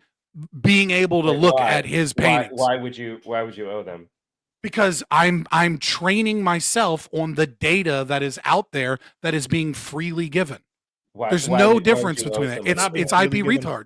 It's the exact same thing. If I freely give you data, if you're saying that I need to be paid because I'm on Twitter or Facebook or whatever platform and I'm giving someone data and I'm doing so freely, then what you're saying is if people choose to freely give data, then and the government needs to step in and force those people to be paid for that, then it's no different than anytime an artist has a piece of artwork and someone else sees it and goes, "Oh, I like that style." Is there a little bit of a difference between me as an artist viewing the works of other artists who want artists to view their work and create new human creative work? Is that different from a company scraping all of the data in somebody's database and then plagiarizing their art, plagiarizing a bunch of people's art? I mean, if you pack in nonsense terms like plagiarism so that you can get the emotional pull of other people, sure. It's illegal. But if you think about it logically, there's literally no difference. It's not a nonsense. You don't think plagiarism is a valid concept? I don't think IP is plagiarizing when it copies other forms of art. I think plagiarism is I think IP is just a nonsense. I feel like thing. Disney might have but something I feel to like say to you about that. I feel like plagiarism is when you are attempting to push. That. If you're pushing something off, right, as your own work, and it's not your own work, and you copied it, then it's fraud, right? But if you were just saying the machine, it's not fraud though, because as long as if someone makes an AI thing and says, "Hey, look, I drew this," that's fraud. But if someone says, "Hey, I put this into AI and this is what it got," there's no fraud there. They told you exactly where they got it. They got it from all of the publicly available data. It's not plagiarism. IP is a nonsense thing. It's completely nonsense. You don't believe in you don't believe in copyright, you don't believe in IP, that's fine. But we do you don't believe that in any circumstance ever? No. It's contradictory. It's illogical, which is the highest insult to the concept of property. Intellectual property is the claim that it is property. Property means that you have exclusive control over a scarce resource. It's not a scarce resource once it leaves the mind. You're losing, so you immediately go, "Oh, he's a libertarian."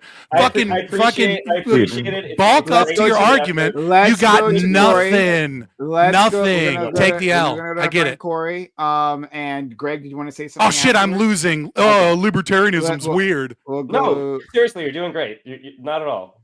We're going to Corey and then to our friend Greg, and anyone else wants to chime in, let me know. Okay, maybe just a quick question. Just out of curiosity, Scott. Then I assume you're pro lab grown meat, then, right? You're just dying. Wait until it's assuming. I don't want to eat it, but like I am 100% now against. Skeptical of the technology and the companies, right? No, there's something completely. Oh no, that's bullshit. Why don't you want to eat it? I am complete. I have actively spoken against Texas, for example, where they tried to make a lab grown meat illegal. I think it should be perfectly legal. Yeah, but why don't you want to eat it? Why don't you want to eat it? I have an autoimmune disease. I'm kind of reticent to try don't to you eat meat already? I'm pretty sure you mentioned that your diet is largely yes. meat. Yeah, it's a lot of meat, a lot of fruit. Some vegetables. I have to be careful. Right. I'm skeptical of any new compound that comes in. Yes, but you're not skeptical of the AI. Do you think this is an own? I'm completely logically consistent here. When did I ever say I'm going to own you? Well, no, I said specifically like we should have conversations about this niche usage of AI and whether or not it's beneficial or not beneficial to society. But AI in general and the concept of trying to price data by force is just another socialist implementation into the market to destroy human progress on the basis of IP, which is holding us back as a. Do all your same arguments hold true of like you'll burn down the rainforest and strangle 1,000 puppies to get your lab grown meat? Well, no, I don't feel that strongly about lab grown meat. I don't value lab-grown meat as much as I value AI as an entirety. I think AI as an entirety is the greatest labor-saving device that almost certainly will ever be invented in human history, and absolutely is invented in human history, which will usher in a process of lowered prices and labor saving that would essentially make the past look like a dystopia. That AI, if utilized properly, is going to dramatically increase the value I think of our everyone life. agrees if AI is utilized, and that's where Right. And if you're trying to put in government regulations on the market with IP and things, you'd be all on board. But as of now, you are skeptical. So just to set the record straight, just so there isn't any confusion, I'm not anti-algorithms. I'm not anti-software. I use AI every single day. I think we can get to Star Trek, eventually using tools like AI. What I'm against Star Trek is a post-scarcity commie fantasy, so we'll never get to Star Trek. I don't know what that means, but true. But the issues that I have with AI are the control of these tools by very few, very antisocial people who had asked, oh, okay, well, do you want humanity to continue and thrive? Or like, I'm not so sure. Who say stuff like that, who believe but you're pro that. That doesn't make any sense. If that was the case, then you would be against regulation. You're pro making sure the elites control it that are antisocial individuals. No, I'm not. If you believed what you said, then you would be a capitalist like me, and you would be against regulations. You'd be against trying to create pricing mechanisms on data and things like that, because what you're arguing for absolutely ensures that a few large companies that are able to engage in regulatory capture of the state are the ones in control of this. So you're lying. Only want to go to Dr. Grant. The thing is, man, is that the AI companies were only able to exist because they have patents and they were able to actually create a product that they were able to sell. And if you just have like any new startup that is able to be taken over and their idea is capable of being taken over by these huge corporations, you would have no competition within the market. So then you would just have everything flowing to the top, and you would have all these. How would you not have competition without IP? You'd have more competition without IP.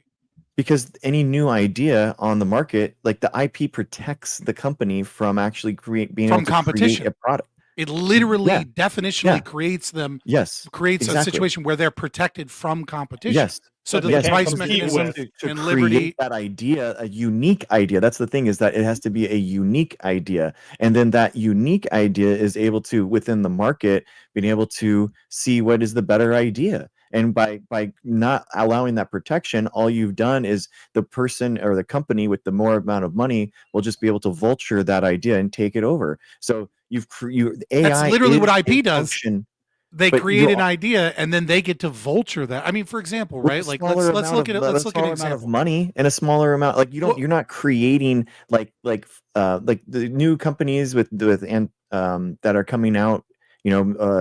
Basically like startups and stuff like that. They're not going to be able to have the capital of these like Googles and stuff like that. So.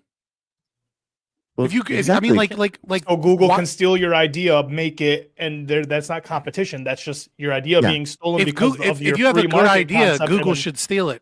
It's not. I mean, okay, but then that's not competition. Then how? That's not a free market. That is competition. How do you come up in a market if your idea can just be stolen by the already large conglomerate that has all the money? AI is almost probably the worst example you could use in this. Like if you wanted to use harder. I think he's making an argument for like IP in general. No. Like AI is probably the worst one to do this with, and the reason is because like a much harder one for me to like a much easier one to straw man or steel man from your position, either way, would be like pharmacology research, right? Like that is something that you can is a lot harder to defend it. But in terms of AI, that's silly because Google has massive economies of scale, right? But they also have a bureaucracy that holds them down. So they have all of these other things that they have to pay for. When you're talking about AI, you can have a few tech bros with an idea. And yeah, Google might take or use that idea, but in terms of efficiency, like Google has so much cost with HR departments and massive buildings and all these other things They're burdened that like with that are capital. yes, literally, like being like large bureaucracies are very difficult and very inefficient at making quick changes in a way that startups can very quickly adapt to a market in a way that, especially when you're talking about a niche market like this specific product, as opposed to Google's empire, right? Bro, So I mean, like the idea that you would get language rid of models, literally large capabilities and large data sets allow them to score like get more data and you know Google's like cache of the entire internet like gives them an advantage, you know, because they're building a large but that's language in model. an IP situation, right? Without the IP situation, little tech bro startup could just use all of Google's fucking data that they spent so much time trying to collect from different things, and just literally they could just go to any AI or go to any Facebook or go to anything and just use that data, because that data is not owned by anybody. So if it's available publicly in any domain, then they can collect that data. So Scott, I'm a little bit with you on some pieces of this. So like DeepSeek is a great example. I think it's the best example I think recently of what you're talking about, where they trained their models on, I don't remember if it was OpenAI or ChatGPT. They trained their models. I think they trained it on everything, and all it made was cat faces for like a long time. Yeah. And in like a day or something, like all of these companies just like, you know, went off a cliff for a little bit. They probably bounced back. But so there's some circumstances. Well, that was Michael Burry, right? Michael Burry shorted Nvidia 1 million put, and then Palantir 5 million, and he's been kind of cryptically stating that AI is in a bubble because it's malinvestment, which is what you get from fiat currency. He killed Citadel. It's all gone. He liquidated all his positions because he said he didn't understand the market, so he liquidated it. Well, he did those puts and then he grabbed out Scion, and then he's going into family management. We don't really know like what he. It's hard to know, but yeah. Sakshi's finished. So I want you guys to like have a little bit more time with this IP, but I actually want to bring it back to the actual service and discuss that in more detail rather than like just going on IP. But you can finish your point. So there's some circumstances where you can train your model on their model and get to their point much more rapidly through that with a lot less investment. There are circumstances like that. There are other circumstances, and then there are other circumstances with economies of scale. Let me just get this really quickly. Where yes, lots and lots of dedicated hardware, like massive amounts of hardware and data centers, and models that aren't necessarily the actual like models themselves aren't necessarily publicly available when it comes to Google or something like that. They're not necessarily exposing that for somebody else to train on or to build. Yeah, it's not open source software. Really, even if we got rid of IP, they would almost certainly the next day everyone would sign an NDA that like says like you owe us like $10 million if you tell another company how to do this, etc. Like there would still be some form of protecting corporate data in some way. But when it comes to companies like the one that we're discussing, laws around like specific types of regulation that say something like, if I give my likeness to a company, and that would be defined in some particular way, if I give my likeness to some kind of AI company, I need to be able to demand, they need to comply that they delete that data. Maybe there's some way to why? Yeah, why would you be for that? I think when it comes to somebody who is dead, when it comes to somebody who doesn't understand and can't consent to having their likeness in something. I mean, this is something that actors are talking about, but I think as like regular people, this is something that we simply ought to have a right to say, you cannot permanently have my just likeness, period. That's you slipped in something. You slipped in people that can't consent, right? I would agree, right? Children or training data off of children's actions that are incapable of consenting, or people that are intellectually disabled. I would absolutely agree. If they're incapable of consenting, or people who are, and I don't mean this in a rude way, but people who are like maybe 70, 80, or 90, or maybe don't really understand like what this technology could do. I'm using intellectually disabled as a catch-all here, right? Yeah. Which would also include, like a dementia patient. Okay, or, so there's someone that has lost some mental faculty. Yeah, I completely agree. If you're incapable of consenting to something, right, then utilizing your data off of that lack of consent. But I mean, if you're just an average Joe, and Facebook has said forever that they're using people's data. I'm using Facebook as an example only because Facebook has so famously used people's data, sold people's data, to nefarious a lot, and to very positive ends, right? Like a lot of social science research would not be as robust without Facebook's data, right? Sure, like many of you guys are in academia, like there's a ton of social science research. Just weird, creepy, like ad stuff in general is just like, why is it like a good? Why do you want it? Why would you be able to restrict people's liberty permanently in a way that you cannot get it back? Why is that like a good thing for humanity? Why is that positive? Well, I mean, if it's aiding the greatest labor-saving device in the world in all of history, just give ourselves, please, AI, take our. Well, no, if you don't want your data publicly available, right? Then don't go on to services and things like that. That part of the reason that they're cheap or free is that you're giving them your data, right? Like don't exist.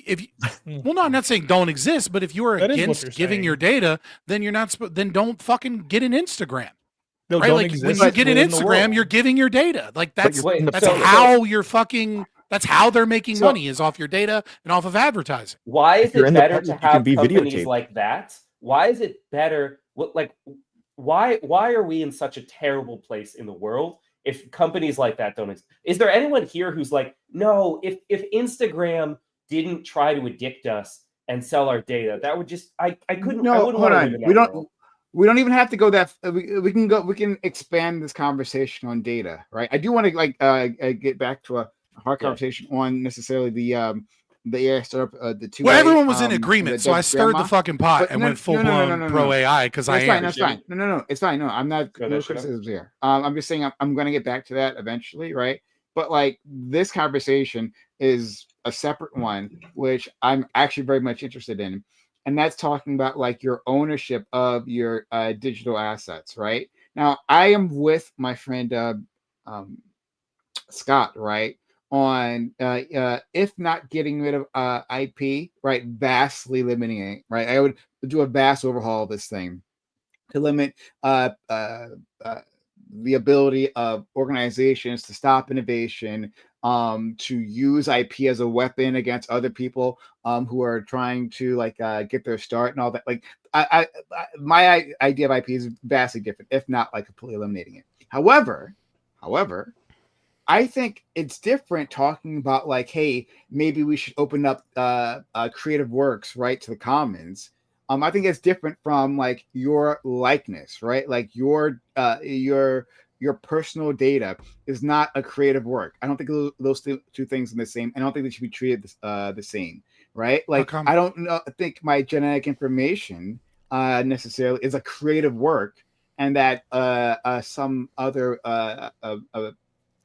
entity should necessarily be able to own that. However, and I'm going to go back and forth here, right? If I actively want to sell that, that's a different thing. But like this idea of data, right? And like giving it away, I think that's where the heart of this particular conversation is at. Because like it's not simply Facebook, right? Like, yes, like our friend Scott said, Facebook is very well known. But I think that the more insidious thing is that our data is leaking out constantly from all sorts of sources, right? Just having a cell phone, there's a ton of data that can and will be collected by the apps on them. Like Louis Rossman, he's a YouTuber. He does a lot of work on this. But he talks about how like the TOSs in cars have changed, right? Your car monitoring cars, right? Anything you bought within the last like let's say 6-7 years, right? Is like a data collection machine that's being sold off on a secondary market. That's a new profit stream. And where you are like those, there's a bunch of sensors in the cars that one, they tell you tell where you're gonna go, obviously, right? But also like how many passengers are in the car, what is the weight of the passengers in the car, right? Like their driving patterns. All that is being hoovered up, and people have no knowledge of these things, right? So it's even so. Facebook, You're I think, paying is to have less your offensive data because stolen. it's Facebook is less offensive because of what our friend Scott said. Like it's well known, right? But this it isn't well known. In fact, it's wrapped up, right? It's like one of those there's a term for this, like EULA, right? The end user license agreement, right? Like they make it one in two ways. When you're signing the car, right? They either put it so that you, to get the car, period, you have to agree to this, or they make it so confusing as to what data is being collected that you have no idea, right, what you're actually agreeing to. All of that is a problem, up and down, a problem. Why? And so, like when we talk, okay, let me finish. And then you've laid out a lot of things you don't like. I'm just curious if you have like why. Why is that bad? It's bad because one, people I think aren't actually properly consenting, right? Maybe Facebook, you could argue, is a proper consent. But if you don't have a full understanding, and two, if there aren't actual choices, because it seems like in Firefox, Mozilla, the Mozilla has done like these privacy reports on car companies, right? As far as I know, all the major manufacturers are doing this. And if you have no actual real choice, but you need to like use a car, right? Then it's like that seems like you're being forced to choose between your privacy and like your livelihood and being able to survive. And I don't think people should be put in that positions in the first place. So I said a lot. Well, but you I guys mean, so it becomes a violation of your rights if your choice is limited by the available products on the market. So if someone came out tomorrow, right?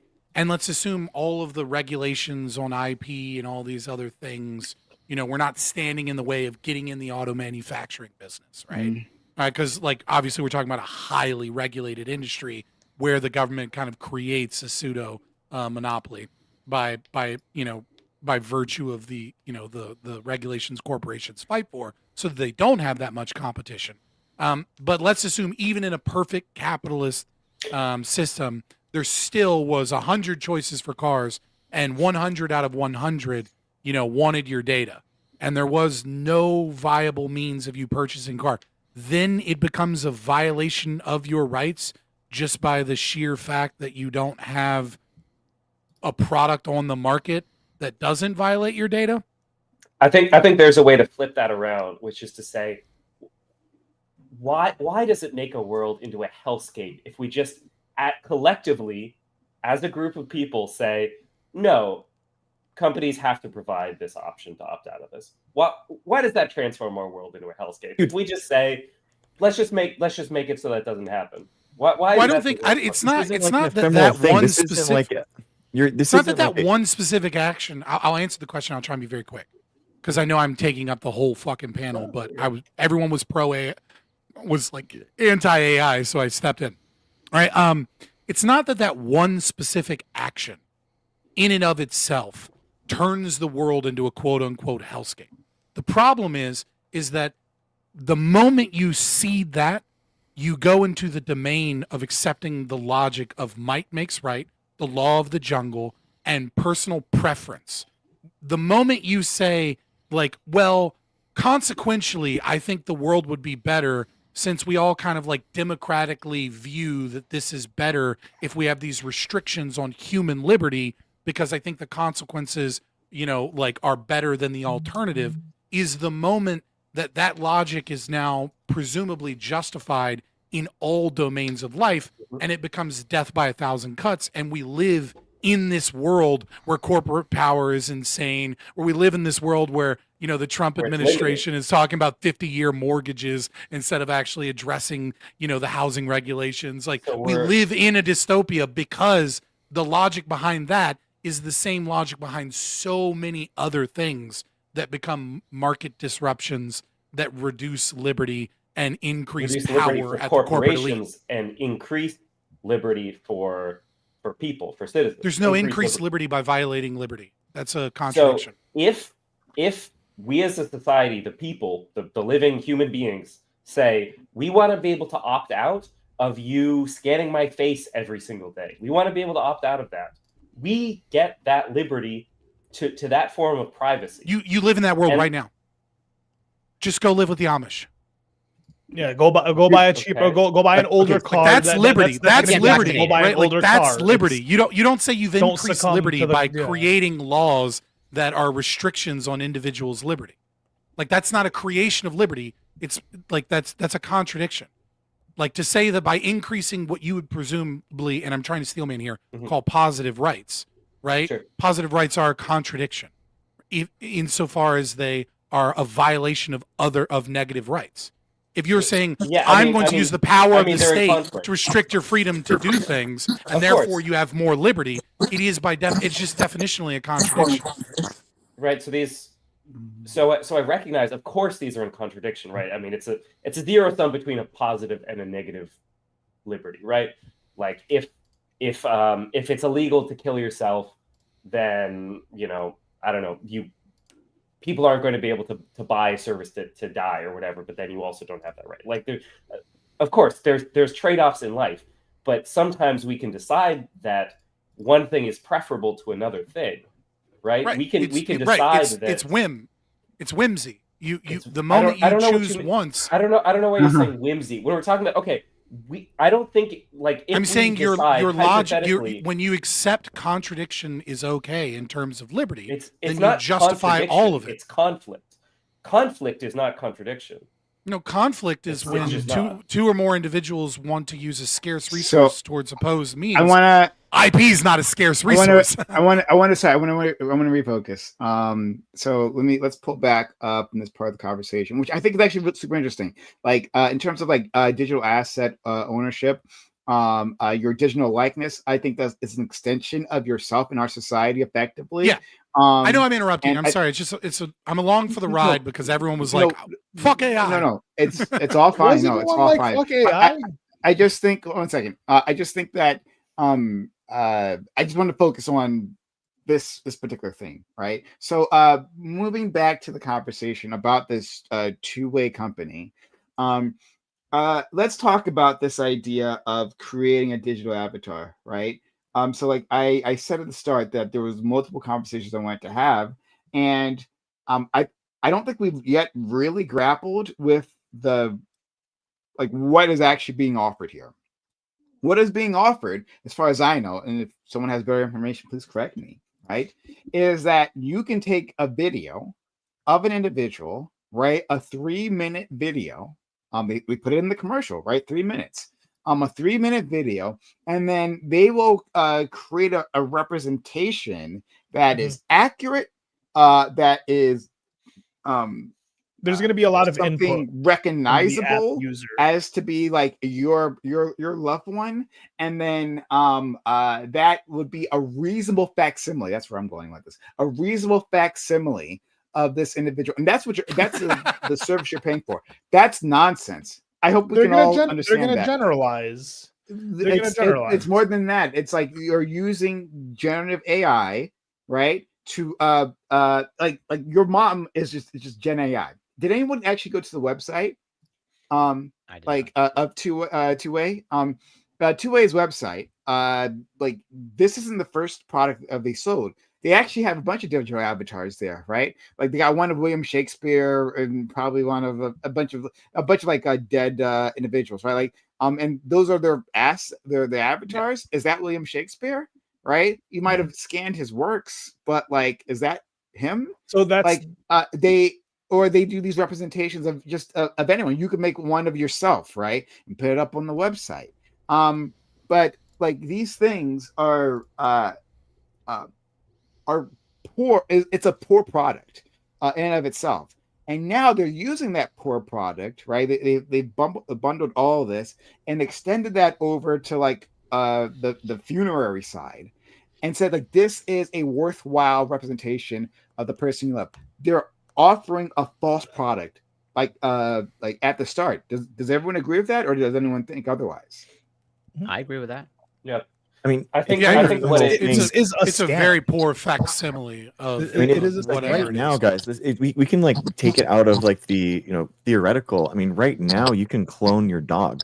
You can take a DNA sample of your dog and have it cloned, so that like it is essentially the same thing, like DNA wise. Yeah, And so that's a so old and thing. and then also like you could in theoretically, if you had like sequencing done of your dog or something like that, in the future, maybe you could maybe with current technology you could take a lot of that same information and you could buy someone else's dog. So I could buy Scott's dog and I can like create Scott's dog for my own. You know what I mean? It would be like, it's just like a weird idea. I have a really good dog algorithm I'm a to sell cat you. dad. All right. Yes, cat dads represent. But all right. what he's Fuck saying you is for about- assuming just You because I have you all a this good- beautiful masculine energy that I have a dog. All right. Yeah. But he's saying He like you strangled have- that dog a long time ago. You have like a good cat, you sell the algorithm or the likeness of the cat, right? Like then Yeah. you can sell your own data, right? You can farm and sell your own data, which actually is a pretty decent idea, but now Google's gonna do that, so we're fucked.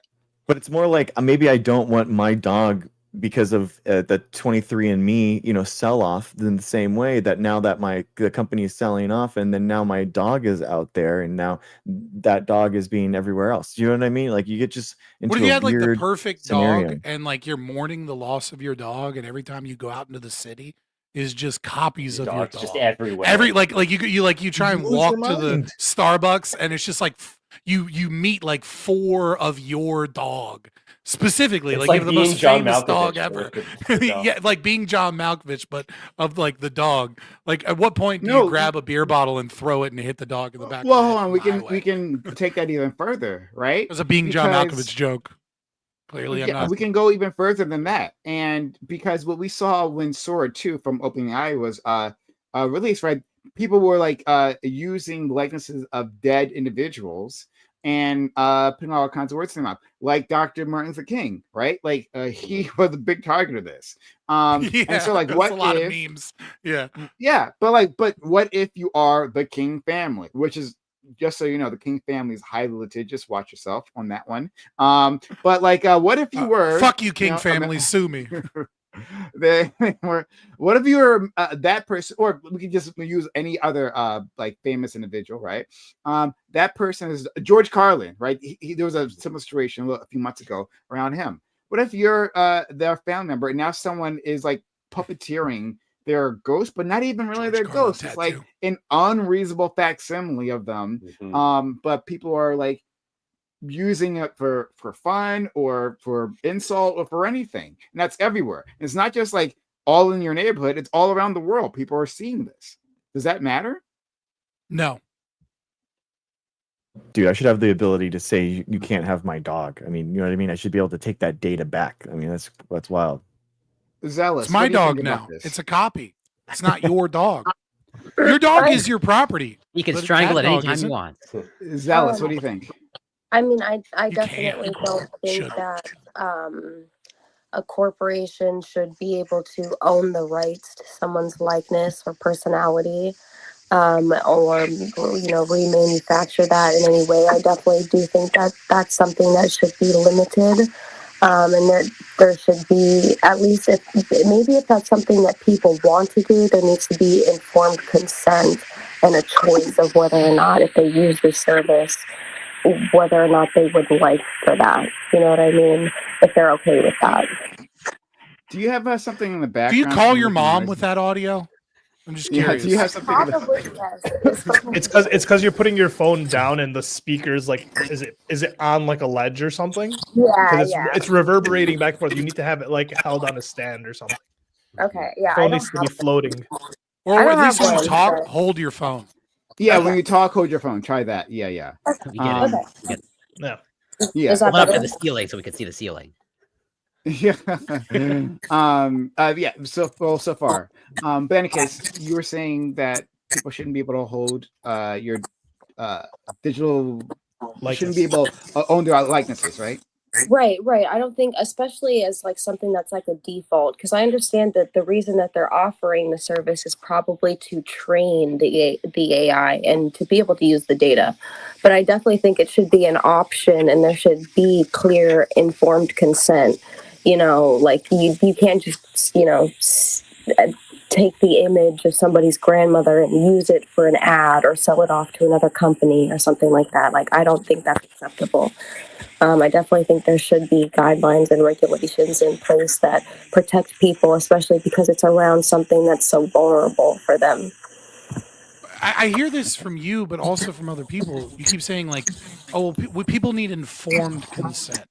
Like, what the hell does that mean to people here?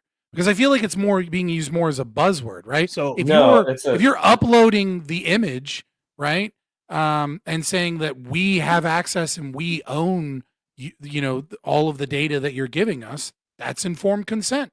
Well, you no, have so given them all of the data. So the user agreement that you check off before you sign most of these things, like most of them are so long that most people aren't reading them, right? They're just like checking the agreement, logging on to Instagram. They don't know that they're like they're signing away their likeness. They're signing away that all this data is actually owned by Instagram, right? And maybe now at this point we do, but we've had like the conversations about like the long ass user agreements before. And most people, no one's reading those. And in those agreements, right, like you could be signing away shit that you honestly don't know yet, and that could come in the future, and that isn't informed consent, and that is like so like maybe in the user agreement and put in fucking bold, hey, we're using your likeness. If you want to use this website, we are taking your likeness. Now, like that's a little bit more informed to the people, because there's like 13-year-olds that were signing up. That's a vibes argument, though, right? Like they have a contract. You're giving them your data already. Right, you're giving your data is being housed on a company's servers somewhere, and then spread throughout God knows how many places on the internet. Right, the internet is forever. We've known this since like 2 years after the internet became widely available to everybody. That the internet is forever. That everything you post online might end up somewhere else, or someone else might be using it. But like. You like what is does that this, give them the like I know you have a like intellectual and principled objections to IP law in general, but does that imply that everybody who knows the internet is forever is saying, well, I know that my property can be used for literally anything, like they can use it to profit, they can use it for advertising, they can use it for this, they can use it for that. I think those are different things, right? The idea that the internet is forever, it could pop up wherever I want, is different than existing in our current IP law situation. They actually now I have functionally signed over my right for them to use it for whatever purpose they want, right? That's a little bit different, right? I know you didn't have a right to vibes-based begin argument, with. but You didn't have a right to you're freely give your you're data saying that, and it be you're saying that, protected but at the same time. Scott, we're existing in reality with current IP law, and there is a contract that I signed somewhere that says now I've given it over. You're saying they didn't have a right to begin with because you don't think it exists at all. But like these are different things, right? So let me give you an example.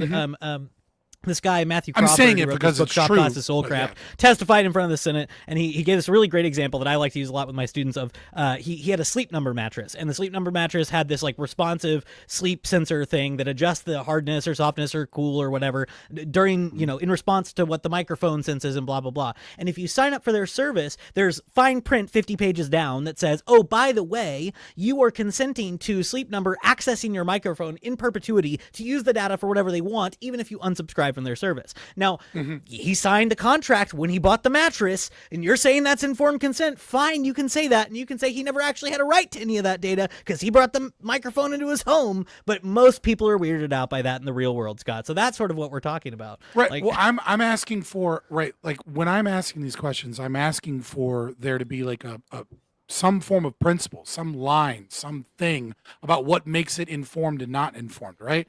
I agree that there is, when you go to extreme examples, so the type of thing that you're discussing in contract law would be like unconscionability, right? So the Supreme Court case that really like defined this was payday loans, specifically, and the payday loans were made to look like, if you peruse them, they were made to appear like there was like this 2% interest over like a pay period of like 30 days. And what it was actually saying, if you were like a lawyer that really understood contract law, was that that interest was daily for those 30 days. And so you would assume that you're dealing with 2% interest. over a 30-day period, but you're actually dealing with 2% daily interest. And then a woman who had difficulty speaking English because she was a legal immigrant of some sort. I don't remember her status, right?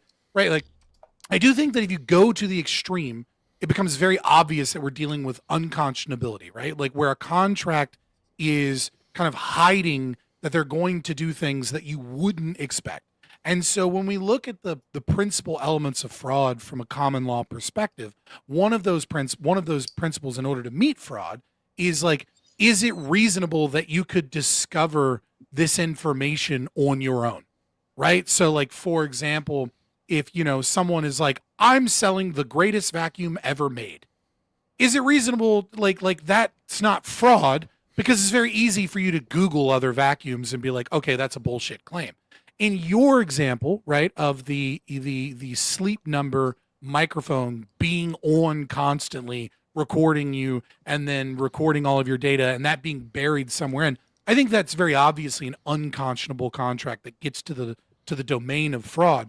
But the problem is where do we draw that line, especially when we're dealing with something with, billions of people on this planet? We can't just say, oh, the extreme is very bad. Sure. And then therefore we need all these laws and regulations where the Supreme Court's going to set a price on your data and all these other things, right? It's like we're using an extreme case to justify socialism when in reality I'm trying to figure out where that line is.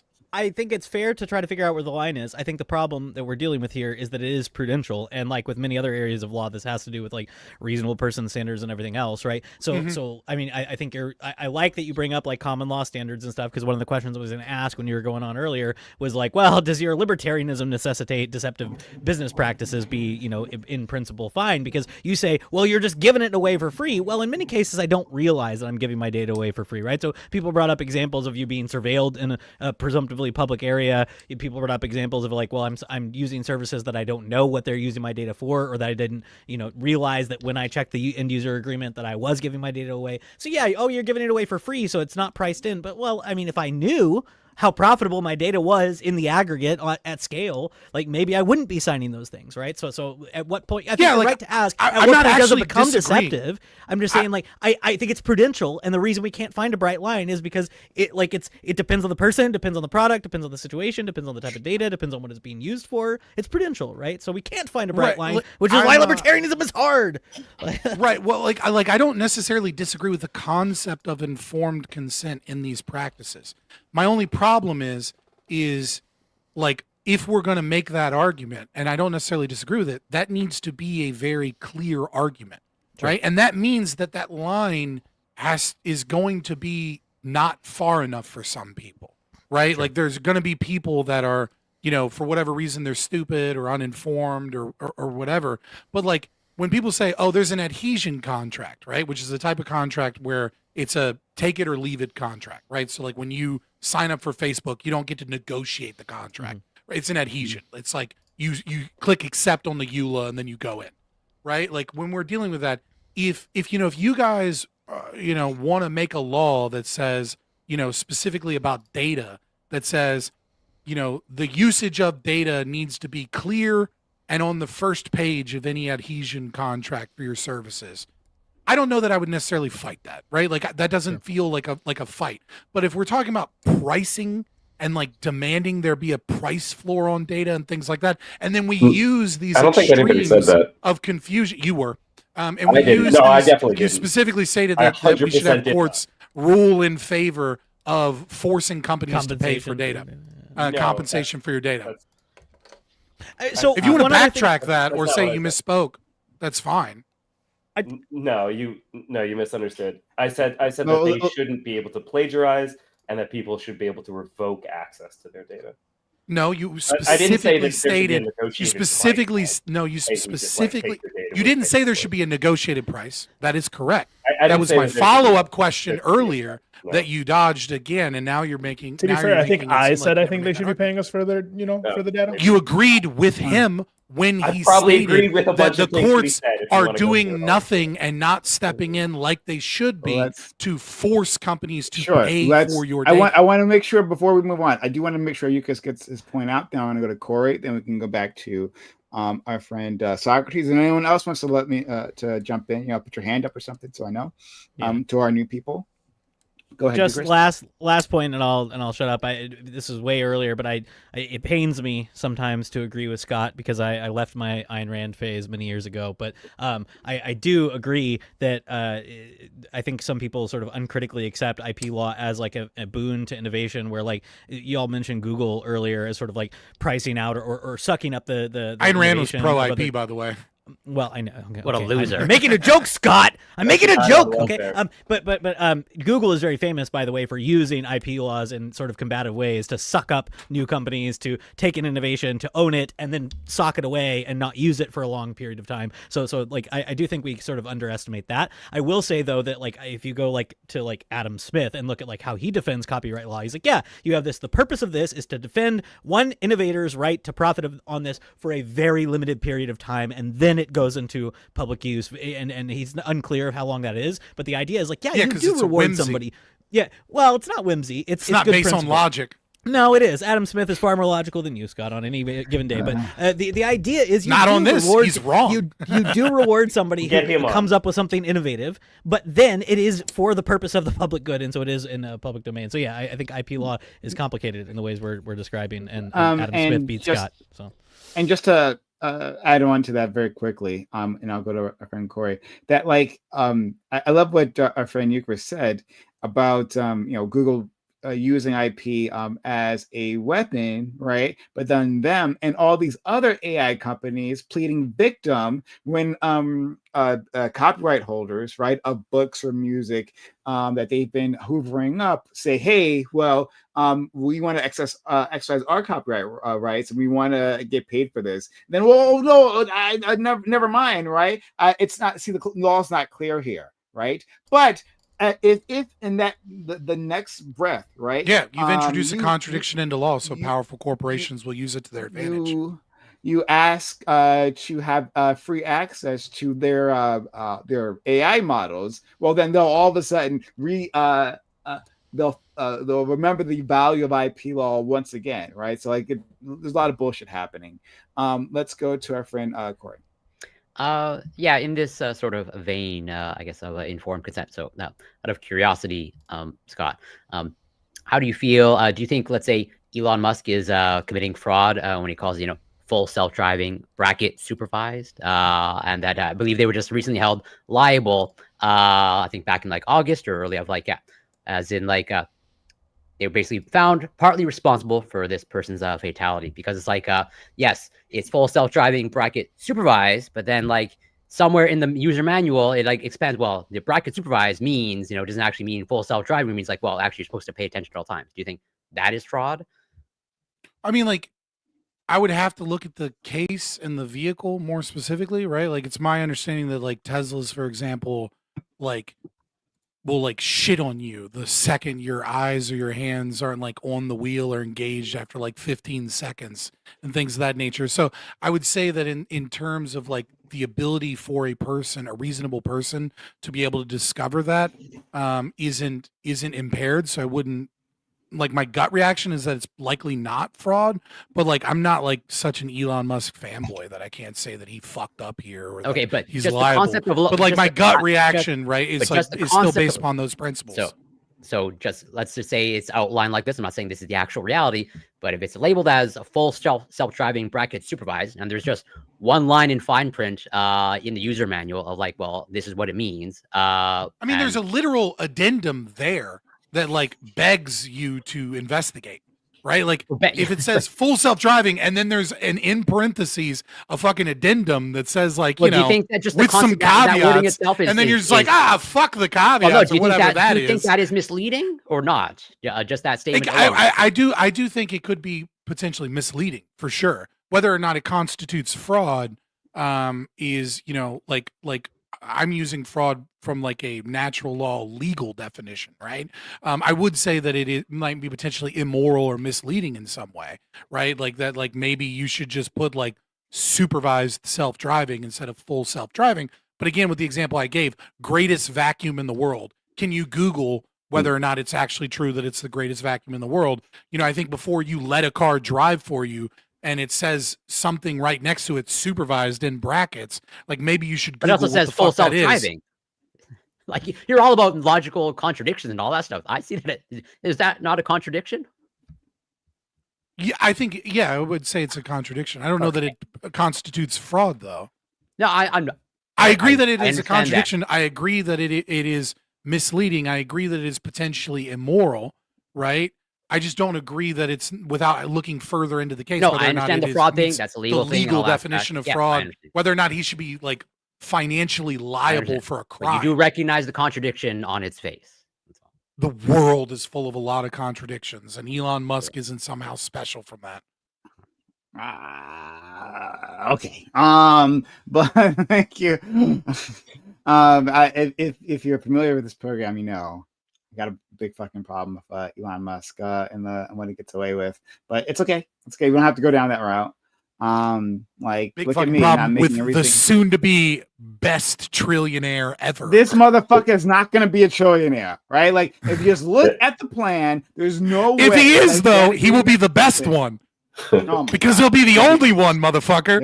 Logically speaking, he must be the best one. Oh my god, thank you so much. I'm going to force you to call him the best trillionaire ever. You can call him the worst one too. Let's go to our friend Socrates, and everyone else wants to jump in. Let me know, Socrates. Yeah. So this the concept of informed consent. I mean, I think of it as like when you're going through informed consent in a medical scenario, you're going under for surgery. And they have a requirement to not just like make it kind of available for you, but really like make sure that you understand. Here's the kind of things that could happen if this kind of thing were to happen.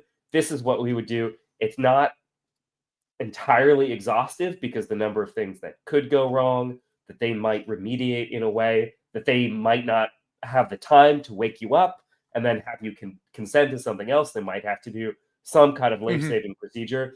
Right, implied consent versus informed consent. Yeah, but they have an obligation to do the best that they can to try to inform you as reasonably as possible of the kind of things that might happen, that are plausibly could occur, and how they would respond to them, and if there are certain kind of forks in that road, how you would want them to proceed.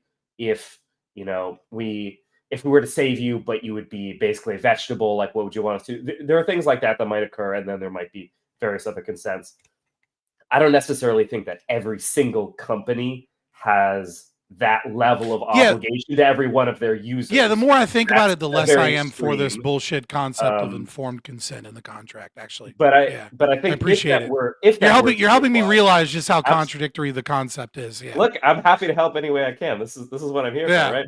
But I think if that were to be applied to a company like this for their users, I think one requirement would be understanding. Here are the plausible ways that we might use this data. So if they've already, basically in their business plan, this isn't on their app website, but in their business plan, they're like, well, we plan to sell this to advertisers or something like that. Ethically, and I think if they were to talk about informed consent to like a high standard, that's the kind of thing that they would share, as this is a kind of thing that we might use this for when we have control over your data. Another thing might be the level of really how good that representation is. My guess with this, 3 minutes, you can get the kind of like image of this person moving. You can get their vocal tone. You might be able to get something about their kind of like word choices, like their preference for using different kinds of words or different words in a certain way. But you're not going to be able to get like, oh, here, this is the kind of oh yeah, that's exactly the advice grandma would have given in a scenario, right? They're not going to be able to get it would have like to be that. built It's off gonna of be your a generic interactions, whatever. improve over time. It's a facsimile of your grandma no matter what, unless they can perfectly copy your grandma's brain, right? It'll be a generic model with a skin, with a texture of your grandma on top of it, with possibly some like cadence influence, possibly some word choice influence, but maybe not even. But you're gonna get like a doll a digital 3D doll of your grandma that can talk when you pull the cord. Yeah, I mean, like, so, like I'm not, I don't give I'm not super concerned with like the psychological harm, of people being, the grieving process being disrupted by, these practices. Maybe it's going to be worse than I think it is. But like, if you're asking like, what are my like real fears in this scenario? Like my real fear is that people become attached to tech that is owned by a group of people. Because like when we look at like the tactics of governments, but especially like institutions like the World Economic Forum, right? They love the concept of behavioral nudging, right? So like I'm far less worried about them using your data to like sell you ads when you're doom scrolling on Instagram or whatever. I'm far, far, far more concerned with what happens when they use your personal relationships to these facsimiles of human beings and implement into the code, we would actually like people to drink less soda.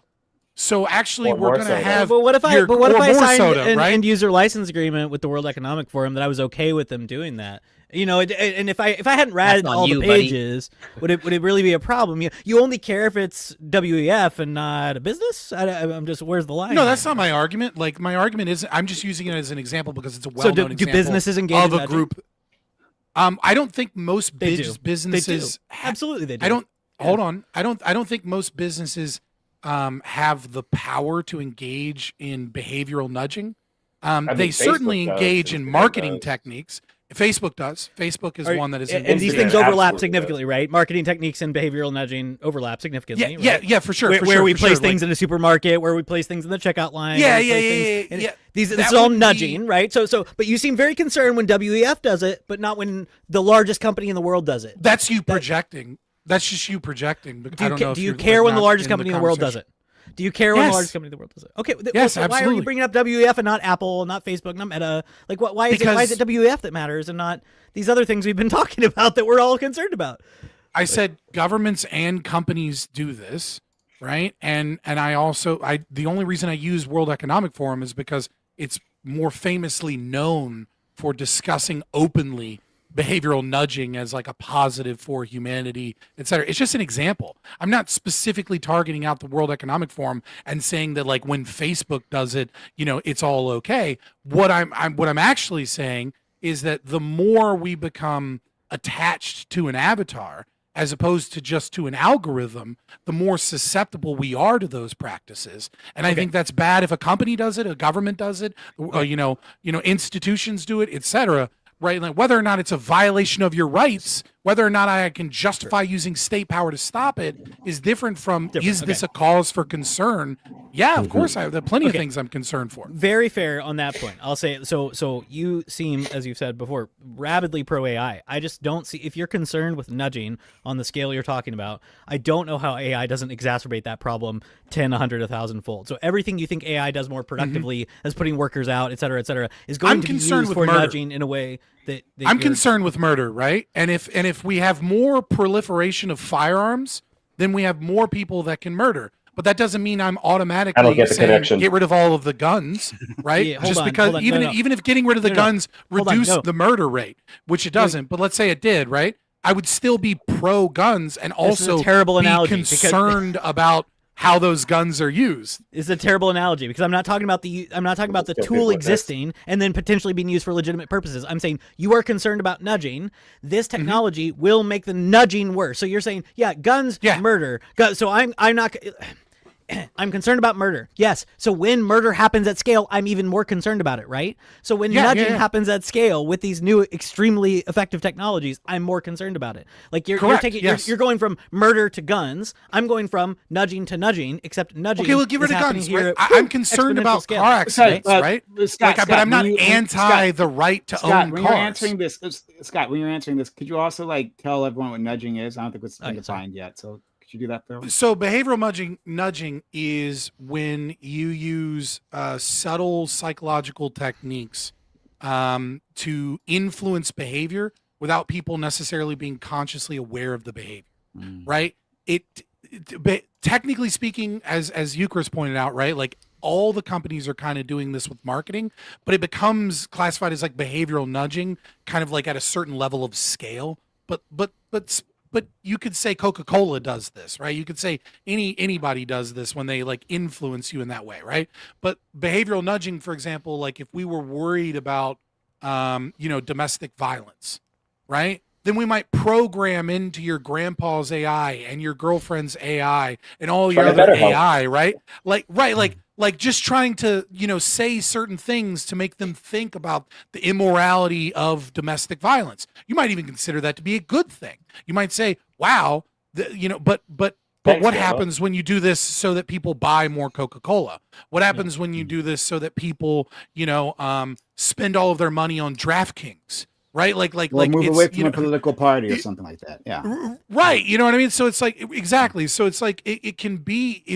It feels like a good thing when it's done towards things that we think are good, and it feels like a bad thing when it's done towards things that are bad. But it brings into question the capacity of human beings to actually meaningfully engage in free will when there are an ever increasing amount of tools and technological capacities that are influencing the way that people think and the way that people, interpersonal relationships are now going to be this new thing that the algorithm is attached to. And it is a cause for concern. So the example, so this was a concept before the book was written, but the example that Cass Sunstein uses in the book Nudge that sort of popularized the term, Cass Sunstein was an advisor to Obama and some other presidents on economic and other policy issues. But the example that's used early on in the book to demonstrate nudging is like, well, there are good studies on we can rearrange cafeterias such that we can place sort of higher nutrition, better health options towards the front, and this will have measurable outcomes. And so we can do that at scale is the idea that Cass Sunstein presents in the book. I will say, too, there are libertarian theorists who have suggested that nudging is compatible with libertarian autonomy views. I don't know. It seems that Scott doesn't agree with them. But the fear, obviously, is like, well, yeah, okay, so if I can subtly influence your choices, and they are still meaningfully your choices, but if I can subtly influence them, especially at scale, especially with power and money and influence, then how free really are your choices? And I think that's what we're scared about at the level of AI. Scott is more concerned in some other domains. But so I think we might share some overlapping concerns, just how it cashes out. There's a problem that most people have, which I think, Eucharist, you'll be able to manage in a way that most people can't once it's just simply told to you, right? Which is that, from a libertarian perspective, we separate the descriptive from the prescriptive. Right now, my ideology is an anarcho-objectivist ideology, right? So I am an anarcho-capitalist in discussing descriptively what is, a violation of the non-aggression principle, et cetera. But my moral questions that are like prescriptive, what should we do? What should we engage from? So I think that might be the confusion. I don't know that libertarianism is necessarily permissive of it. It's just simply saying that's not a violation of the non-aggression principle. That doesn't make it good or bad or morally neutral. Yeah. Okay. Like I would say behavioral nudging might be, especially depending upon how it's used and what it's done, might be immoral, but it's not a violation of the non-aggression principle, so it doesn't reach the limit of the state using the guns to stop it. Sure. Okay. Fair enough. Well, I'll ask other people. While we're on this subject of behavioral nudging, I want to get everyone else's thoughts on this. Yeah, man, I think you could definitely have like a scenario where you have, you're getting personalized, TV shows, media, movies made for you. So then you could have, the likeness of your grandma being portrayed by that in person grandma in that movie, that kind of stuff. Like there could Golden be Girls, ways, but it's your grandma.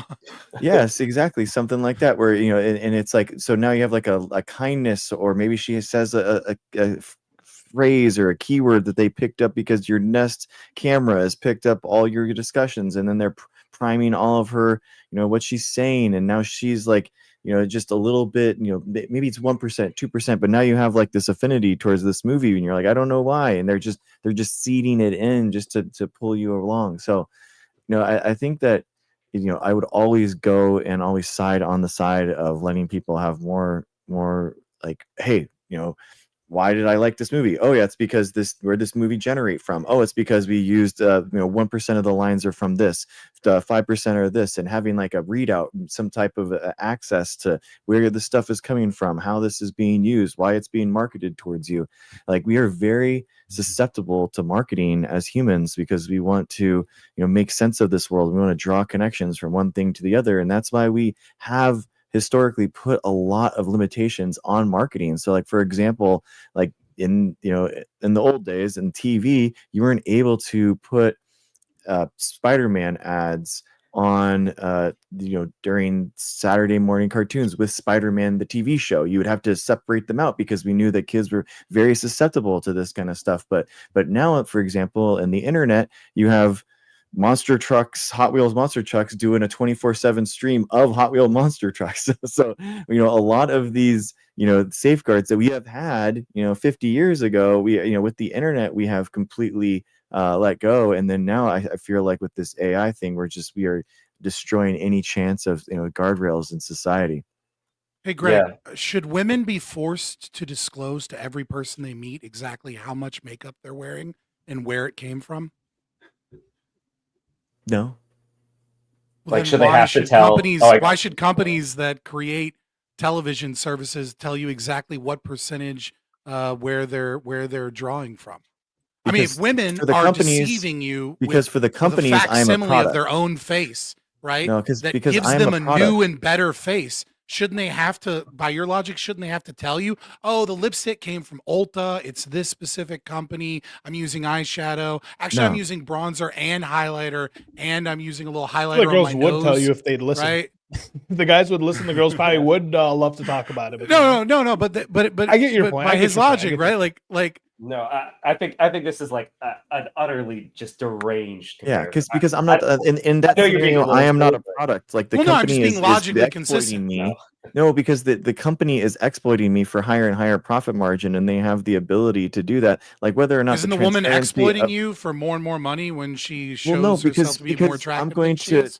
I'm going to be naturally attracted to someone that has more transparency towards that anyway, versus the market conditions that would allow that company to exploit me is going to be completely the same different. way in a company. You would be you personally would be more attracted to a company with generative AI if that company told you where they were pulling their data from and how they constructed it. You're a data nerd. You'd love that shit. You'd be way more likely to buy that. But I would be turned off if I knew that that's why I liked it. That's well, the thing. Maybe, I would want to you might be the same way with women if they were telling you specifically how much makeup they were wearing and what techniques they were using and how different their face I have was. the ability to say no to that woman versus Amazon or Google, and I don't have the ability to say no to Google existing. I haven't bought a thing off of Amazon in like 6 years. The only thing, I lied. That's not true. I bought this green screen off of Amazon after I went to local photo shops and everything else. I'm not a big fan of Amazon. I think it's depersonal. I don't think it's good for small businesses. I don't buy shit from Amazon. Why do you not have that ability? Is it a lack of willpower? Because there is a concentration of capital and power, and through capitalism that makes it in fewer and fewer hands. So you can't get away from it. Literally, I've gotten away with it with every single product I've ever bought in my entire life, except for this specific green screen. Doesn't make the entire internet is hosted on AWS, so you use AWS and Amazon constantly, and AWS is their main product. I absolutely do AWS. We're on Twitch right now, which is which is owned by Amazon. Exactly. I mean, I'm not on Twitch. I'm on YouTube. So, yeah, what are you talking about? You're saying you have no choice. Cut the computer off. You have a choice. Don't participate. Go build a homestead somewhere. Yeah, I mean. Wait, don't you have the answer is always don't establish your participate. That's going to be the utopia answer every time. in Liberland? No, look, I mean, see, so these are both legitimate directions to go. Okay, right? so it's legitimate to say if you feel this thing is harmful, like don't engage with it. And if enough of us en masse disengage from these systems, that's useful, and that's like part of what we should do. And at the same time, or we could also advocate that Amazon not get subsidies from the government. Not get subsidies from the government. We should get rid of the socialism. So they shouldn't be able to. Okay, whatever. But they shouldn't be able to be both a marketplace and a seller, right? That's a very basic antitrust thing. So they shouldn't be able to. That's a violation of liberty. Antitrust is a violation of liberty. Okay, so I think it'll be useful in this circumstance. Maybe that sends me to hell. I don't know. I think we really should have it just turns into about whimsy again. Sure, I'm a very whimsical person. I love being whimsical. I like being whimsical too. I don't know that's a bad thing. Your ethical system shouldn't be based off of whimsy. Okay, that's fair. I'd love to hear an argument for that. Absolutely. Sorry, I've given several tonight. Yeah. Sorry. What was the thing I wanted everyone to talk about something, and well, I had quickly. If you want to try to remember that, so it was I think a big thing that these kind of conversations bring up for me is there's so much technological ground that's been gained over the last 20 years with the Human Genome Project, the ability to own genetic information, the concept of being able to do that, being able to own, at least the concept of being able to own somebody's likeness, not just a photo, but them posing in any infinite number of ways, their voice, all of these kinds of things that for most of human existence have been considered just kind of like a sacred, inviolate, not even conceivable how you would like violate taking those things away from people, and are legal and maybe even like moral or religious frameworks haven't caught up to that, like in a kind of like Catholic mindset. It's like, well, you shouldn't alter the human body, the human soul, whatever. You couldn't alter the human soul, but it's like now we can do genetic engineering. We can alter what it means to be human. It's no longer you can't because God created it and it's sacred. It's like maybe you shouldn't. But now we have to really figure out how to argue these things at a deep level, because technologies like this, I have kind of a visceral disgust, both in terms of the idea that somebody would do this in general and the idea that somebody would do this basically with their target demographic as like vulnerable people. Like that's their target demographic. But I think it is difficult for me to articulate from like a really deep philosophical or legal framework or something that really is compelling. Like, why should somebody who doesn't see this as horrific, why should they? I think that is like a call to action for me, these conversations. So thank you, Scott, for helping me. The Nomad tribes tried to warn everyone. They told you the cameras were, the pictures, they take your souls. They take your souls. And now we're just, it's like the atheists like took that and made it into real time, right? They're like, they took it literally like, hey, let's embed someone's soul into a screen. You could say we could sell that. Oh, yeah. Okay. So like what you were saying was selling photos. So the 3 minutes of time. I saw a video. It was Candace Owens, but she went to some company and they had like huge projection screens, and she just went to the back, recorded maybe like 5 minutes worth of like talking, and this thing was like answering questions for her. It was a huge projection that you could throw on any stage. You don't ever have to fucking leave your home. It's like, we literally just captured souls, put them in screens, and the tribes tried to tell us that, to Socrates' point, like it's the religious the religious they were caught up. They were telling us from beforehand, don't fucking do this. They were too early. They looked like they didn't know what they were talking about. They were Cassandra. They were oracles cursed to never be believed. Oracles, no. But like, I think it's worse, right? And this is a question. I'm gonna actually ask a question to Zealous, and I want to ask it to the rest of you. But like what, like shout out to what Corey said, right? Like what they're capturing is pseudo souls, right? Like they are capturing an image, right? They can maybe capturing your voice and cadence, but doing that with 5 minutes is amazing. Well, actually, no, never mind. So there are AIs that can do that. Never mind, that's actually a thing they can do. But still, in any case, you're getting the likeness, you're getting the sound, right? But you get almost none of the essence of this individual, right? Even when it comes to memories, when it comes to reactions or anything like that, that's all a lot. It's like the most it's the uncanny valley for souls, right? It's the uncanny, that's where we're at, right? The uncanny valley for souls, where it's reasonable enough that you can recognize this as that person, but like scratch the surface on this, and clearly it's not. And that's why, like, I really want to draw that distinction. So, right, the question I'm going to ask to Zealous and then to the rest of you, right, is about like the difference between what this company 2A is delivering and what they had advertised, right? So within that commercial that we watched, we like that promise is simply not being delivered. I think we can all understand that, right? But what if it was, right? What if it was that like through some process, brain scans or whatever the fuck, right? They did manage to capture that. Would that be more ethical in your mind, especially if someone consented to it, right? Would that be more ethical? Should we be monetizing that, right? Would you say that I already know Scott's position on this, so but like, would you ban that service, right? Would you say because of what our friend Socrates just mentioned, right? Should there be a domain, right, that is untouched, right? That we as a society say this, you stop here and go no further, because like maybe we don't like sell the likenesses of like dead children, because like maybe that's just too much or something like that, right? Maybe there's like these areas that is just we should stop, or like does that like it unnecessarily stifle innovation? Does it unnecessarily burden people who would actually want to engage in these services, right? So I wanted to know your general thoughts on that. Like, should there be a limit? We'll start with Zealous. I mean, I feel like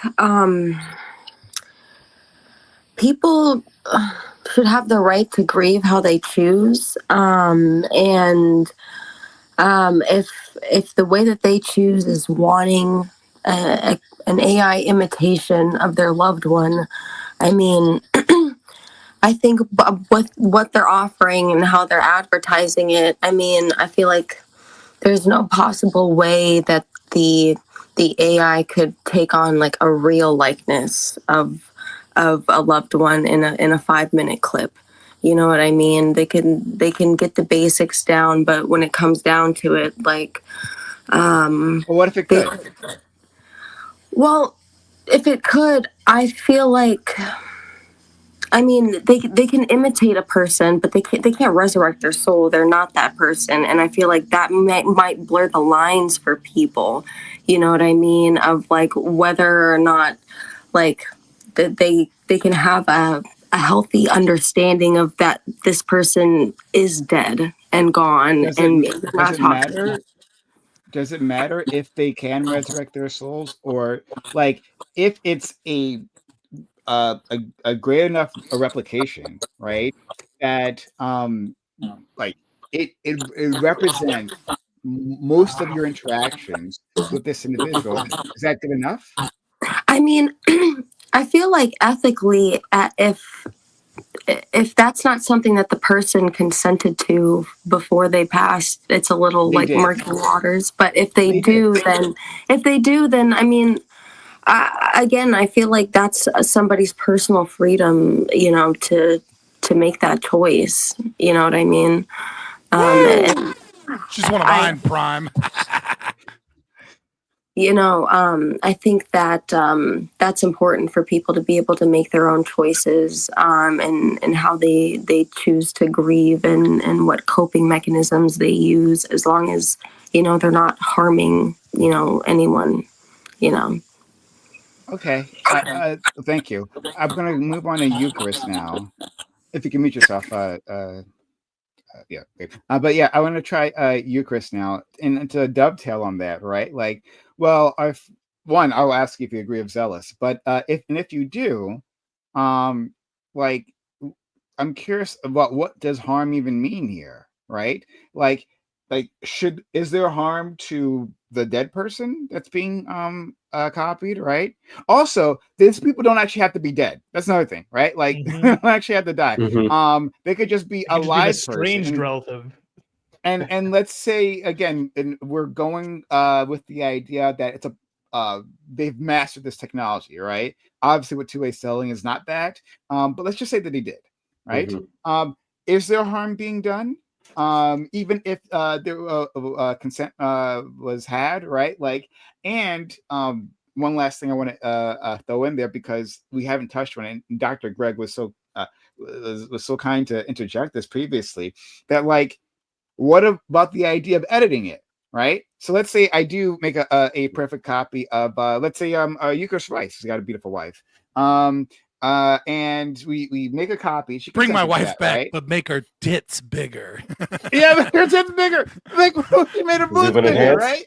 Like, hey, is there a harm there? If your wife saw this representation, pain. right? Let's That's say the she harm. consented for whatever fucking reason, right? She consented to it originally, but did she consent to the edits, right? So, like, if you make a digital representation, but like you take away everything, I know she's perfect, right? But let's just say that she has some things that annoy you, right? It's imaginary, I'm sure, right? But let's just say there's some things about your wife that annoy you, and then you edit that representation, right? Is that a harm? Yeah, so I'll give you an anecdote and then I'll seriously answer. I remember driving down the street with my grandma one day, and we stopped at a red light, and the car in front of us had on the back windshield, rest in peace, Mama, this date to this date, always in our hearts. And she turned to me and she said in the best Southern accent you ever heard, if you ever put me on the back windshield of your car, I'm going to come back and haunt you, okay?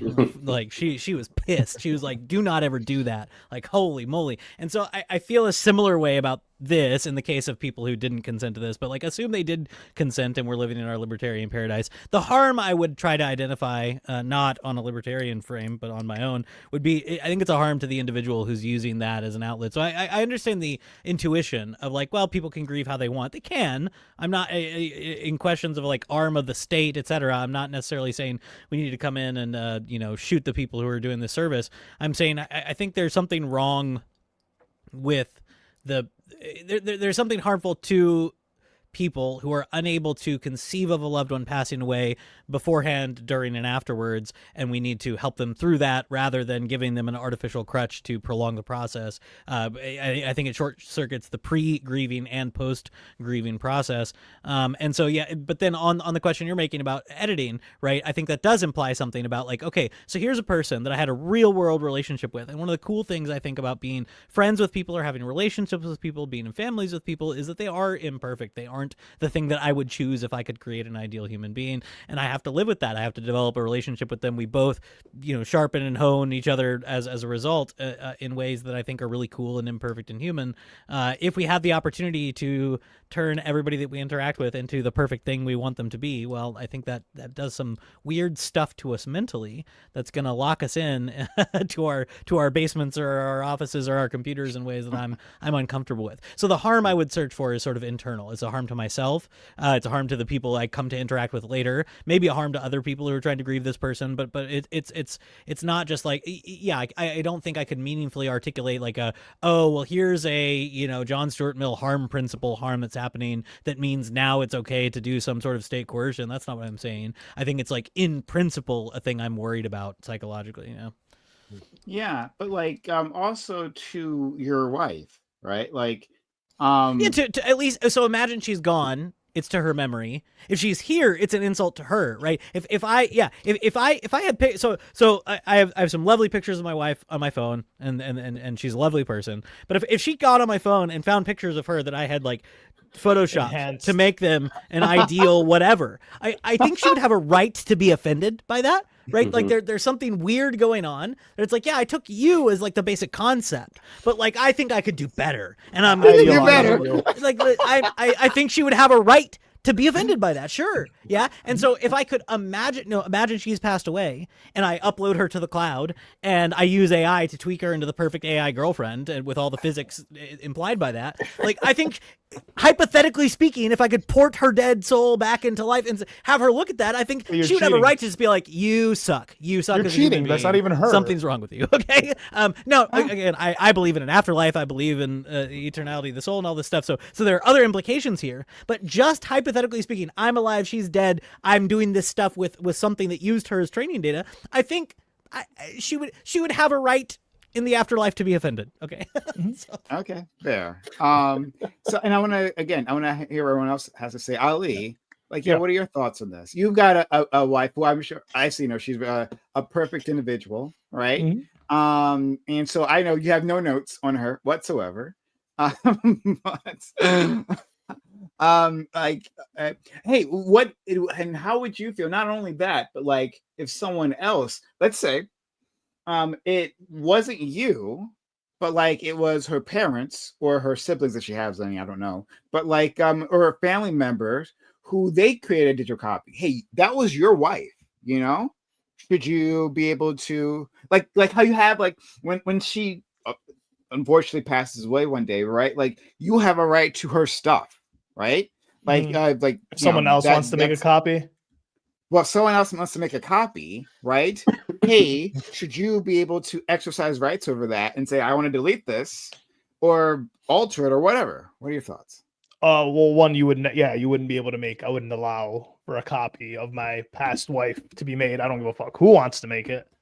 My wife, I get to keep that. But I think this whole thing is just it's an attack on the vulnerable. The only people who are going to be using this are just going to be hyper vulnerable people, right? Who don't know how to grieve and they're not going to be able to grieve properly. And we've seen people already like personify AI. What are you laughing at, Scott? Sorry, I wasn't laughing at you. I apologize. Someone in my chat said, "Can I use Jim Cramer's likeness to tell people what not to buy?" But like we had the conversation with Doobie where he like kind of personified his own AI. He was kind of saying it was like answering weird questions. It kind of seemed to know things about him that and he was even telling it things that he wasn't telling his wife. Right? We've seen movies or like even with the AI girlfriends where people are dating their AIs, and these are like perfect people, right? They're going to give them perfect response. You're going to build this thing that you're never going to be able to achieve in real life. And so what's going to happen is you're going to have people that don't know how to grieve or don't know how to have any, don't know how to go through that process, paying a subscription fee to these to keep your like loved one alive. And to the point, I don't think these people care like about the insurance. I mean, kind of, yeah. It's like you're gonna pay, you're gonna have to pay the subscription. Like you're paying a life fee. You're keeping this person alive. And like, what happens when the fee becomes too expensive because there's too many users and the data is too much to, it's going crazy. But I don't think people would even care about the uncanny effect. I think they'd fucking disregard that and they'd be able to have this thing. And what's going to happen is you're going to be addicted to having a conversation with your mom. You're going to be addicted to having a conversation with your dead cousin, whatever it may be. You're going to be attached to this thing. It's not like it's not good for the user. No way, shape, or form. I don't think it's a form of grieving. So I think this is just, I don't know. It's all bad. Should people be able to do it? I mean, sure, but like, I don't know. I think there's something to be said, whether or not this happens to be helpful for some people. That's an empirical question. Yeah. That we I guess don't know. We might find out, although I doubt that this company would be running the kind of studies to really have that type of information to know. But with something like this, I think it is an issue for it to be in the hands of a corporation that, as far as my prejudgment of them, they don't have really any like actual interest in genuinely helping people. To me, somebody who's doing this in the first place doesn't have an interest in that, and certainly somebody who's doing it for profit and somebody who's not, it would be one thing to like, I don't know if you could ever make a study like this pass like an ethics board. Let's say you wanted to do some kind of study. Maybe you got people who were like 10 years out of grieving or something so that they were less vulnerable. I don't even know how you could make this ethical, like if you were trying to do this is why we need communist nations. All right, the only good thing about communist nations is sometimes they give us data on all the unethical studies they run. Companies famously very ethical. Yeah. Indeed. I'm just saying, we got a lot of information from Unit 731 in Japan. We got a lot of information from the Nazis and the Soviets, right? Like, if you want, those aren't communist, but those were famously not communist. Actually, it's funny. Yeah, here we go. But before our friend Scott draws us into a conversation how socialism equals fascism. I'm kidding. I have a response to this, but I'm waiting for other people. Okay, sure. Let me hit up the other two, and then we'll go to you, Scott. So yeah, Corey. Is there a limit, right? Should there be a signpost, right? go to this point, but no further? Well, so I echo all the same sentiments that, well, not all, most of the sentiments that Eucharist espoused, although I'm ignorant on the afterlife. I'll concede that. But in terms of, well, I also want to like bring up, I think you asked, in my mind, a really great question. It was like, because I brought up, the pseudo souls, but what if it's like actually real? Or like, what would it take you to convince you that it's the actual person? Right. And I sort of ran that scenario in my head where I don't think it's feasible with a dead person, but let's say what would convince me is like if you have the AI and I have the actual alive person, and they're separated, and it's like they both ask I don't know which one to kill. No, they're well, that's another scenario that would also be fun. But it'd be more like you ask them both the exact same set of questions, and if they both replicate the exact same answers word for word, that would probably convince me. Freaky. Yeah. But all that to say is like, well, if you're asking, do I think it should be banned legally? Probably not. I would just more say like, yeah, I just don't think it's good, and I do think it's a little bit perverse. But like, if we actually do get to a place of like it's perfectly replicates an actual person, then I think there's some very interesting questions there. That's why I sort of ran through the scenario of like, what would it take to convince me that it's actually a true replicate of the person? Until it's actually 100% of like it answers the exact same way as the other person that is still alive, then I would never be convinced otherwise. Let's let in Gregory, then we'll go to Scott. Yeah, I gotta be Sorry, honest. is your name Gregory? I'm just saying. Yeah. I'm like introducing. Yeah, the no, other. it is. Okay. Sorry. No, it is. Yeah, I gotta come clean, guys. I've been selling my likeness to Scott's wife this entire time. So it's, I knew it. No, I'm just kidding, man. But like there's such a weird. I think that we have like such a weird. This is so new and we can't fathom it, but like in a world like with VR and everything's virtual and we're living in our little virtual worlds, I think like the idea that people aren't going to have any autonomy or any say over their likeness is going to be so weird. It's going to have to get so weird into that point where we kind of like it is going to feel icky, and then there's going to be some regulations about it. But like I said, we don't have any regulations on like the internet yet. We're like still internet, the rate of change of technology is so fast and so rapidly evolving that we can't really come to bear with it. These are like really interesting questions, and I think that we should be like talking about this as like legislation, like in Congress and stuff. But unfortunately, we are not, because our Congress people and they're still like learning about that the internet exists. So just completely out of touch with reality. Exactly. Tubes. So they have really no idea. So it's I tough, feel like man. This. Just side note there. Honestly, like I love making fun of that senator, that old senator. But like I think the series of tubes is not like a bad like representation of the internet. I don't think it was actually all that bad. Like laying into the meme, man. It's just all pipelines. Yeah. Yeah. So, okay, sorry. But go ahead, Scott. Go first. Yeah. So I mean, like, the first thing I want to say is obviously it's not a pseudo soul, because souls don't exist. I think that's an illogical concept of the primacy of consciousness, which is a stolen concept fallacy, or just to say it's faith to cope with a lack of understanding of the world. But going further than that, even soul or no soul, you don't need the existence of a soul to recognize that AI could never perfectly copy a human being. And the reason AI could never perfectly copy a human being is even if they copied every neural pathway in the brain, consciousness and by virtue of that consciousness is, evaluates the world. Value is subjective, right? To engage with the world is to place values on the world, and that value is subjective, and that subjective value is temporal, and those valuations are shaped by experiences. So even if you were able to perfectly copy something in a moment in time, the experiences of a human being a second later after that copy change the way they engage in the world. And just because I shit on the concept Star of souls, replicator issue, right? Just because I shit on the transfer. concept of souls, I have to throw a bone to Eucharist, right? Because he needs a good story for this, right? So I would suggest everyone read the Mahabharata and the story of Savitri and Satyavan, right? Princess Savitri, when she goes to meet the monk on the mountain, he shows her that she has died over and over and over again, right? And so she sees the version of herself across the lake that was a girl, and she sees like the version of herself. And then one of the versions that she sees of herself that is now dead is the herself climbing up the mountain, because now she's spoken to this monk who may or may not be Death, whom she's also tricking later on, right? And so that like you'll never be able to replicate that human.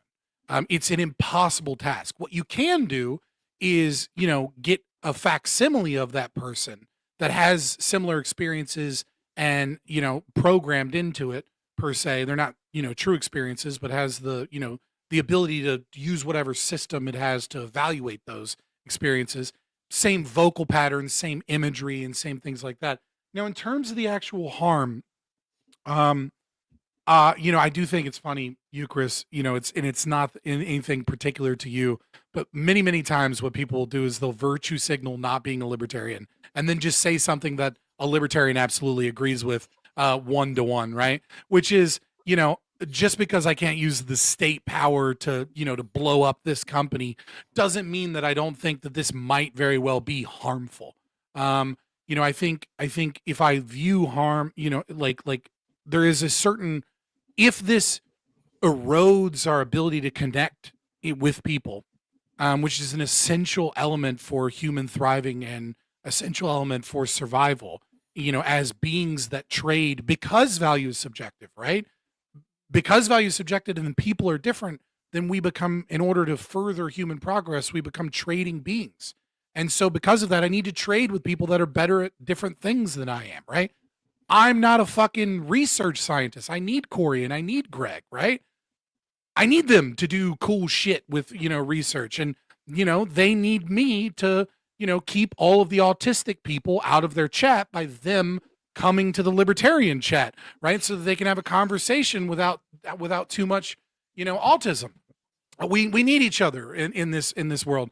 And so if it harms that and it causes people to loosen their ability to develop meaningful relationships, that harm will be transposed onto other humans, right? Like if people's development is psychologically stunted, that's going to harm their relationship with other people. However, as I said from the very beginning, we don't know that that's necessarily the case.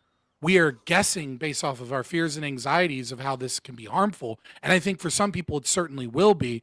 But I think there's also some research to support, especially if used in certain ways, that the opposite will be true. That there will definitely be people, if, especially let's say it's done, guided by a therapist or an AI therapist, right?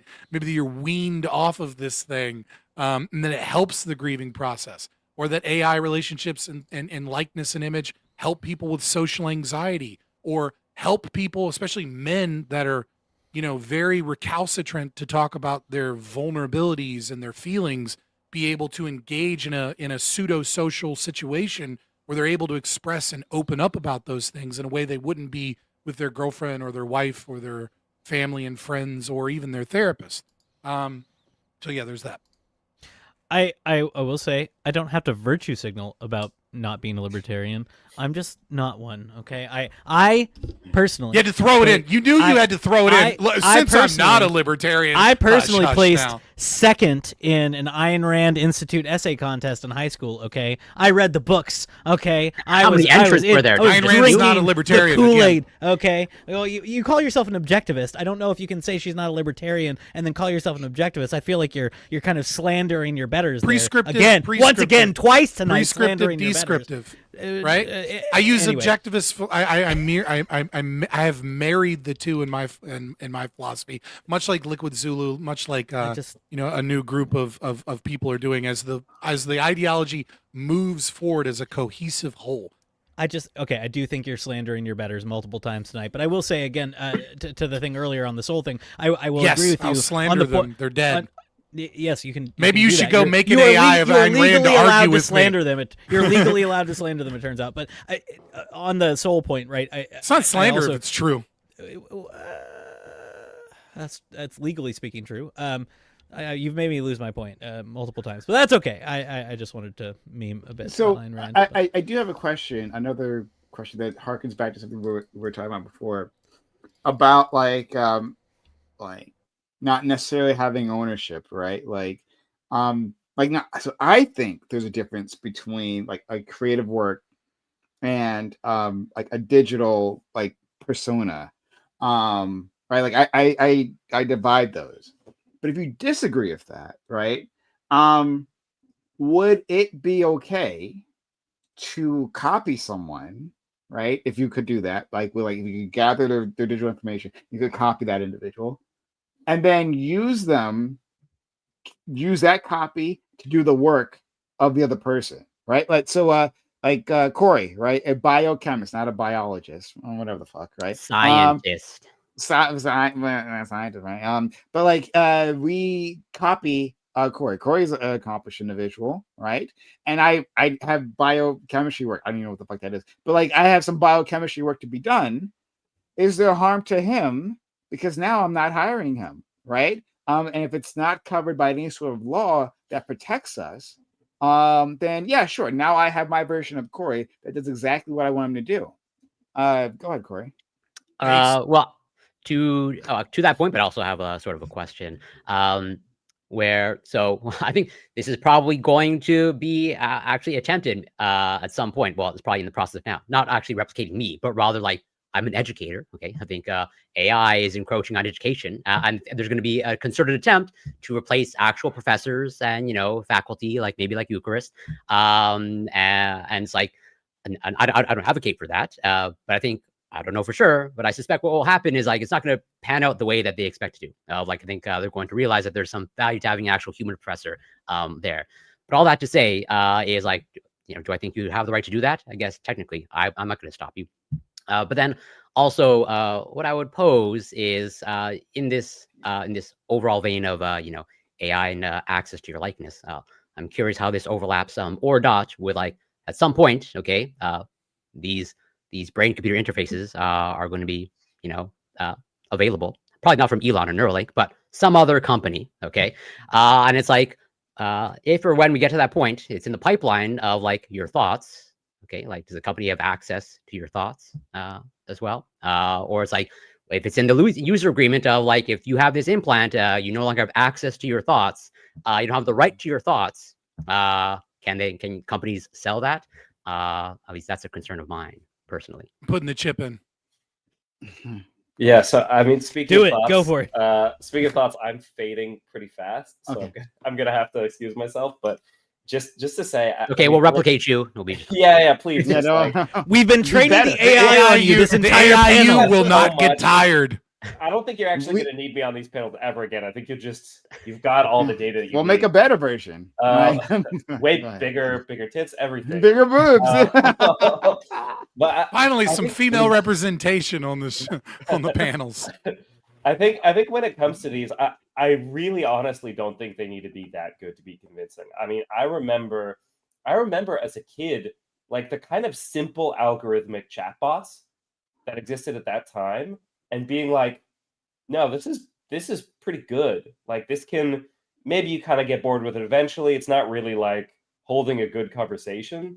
But even basic algorithmic stuff like that, when you're on AIM, when you're typing back and forth in that kind of format, and now smarter than a lot of people that shop at Walmart, right?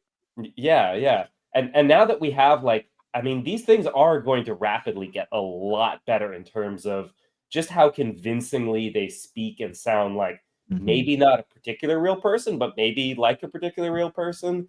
How they could just go on endlessly because of the amount of information data that they have.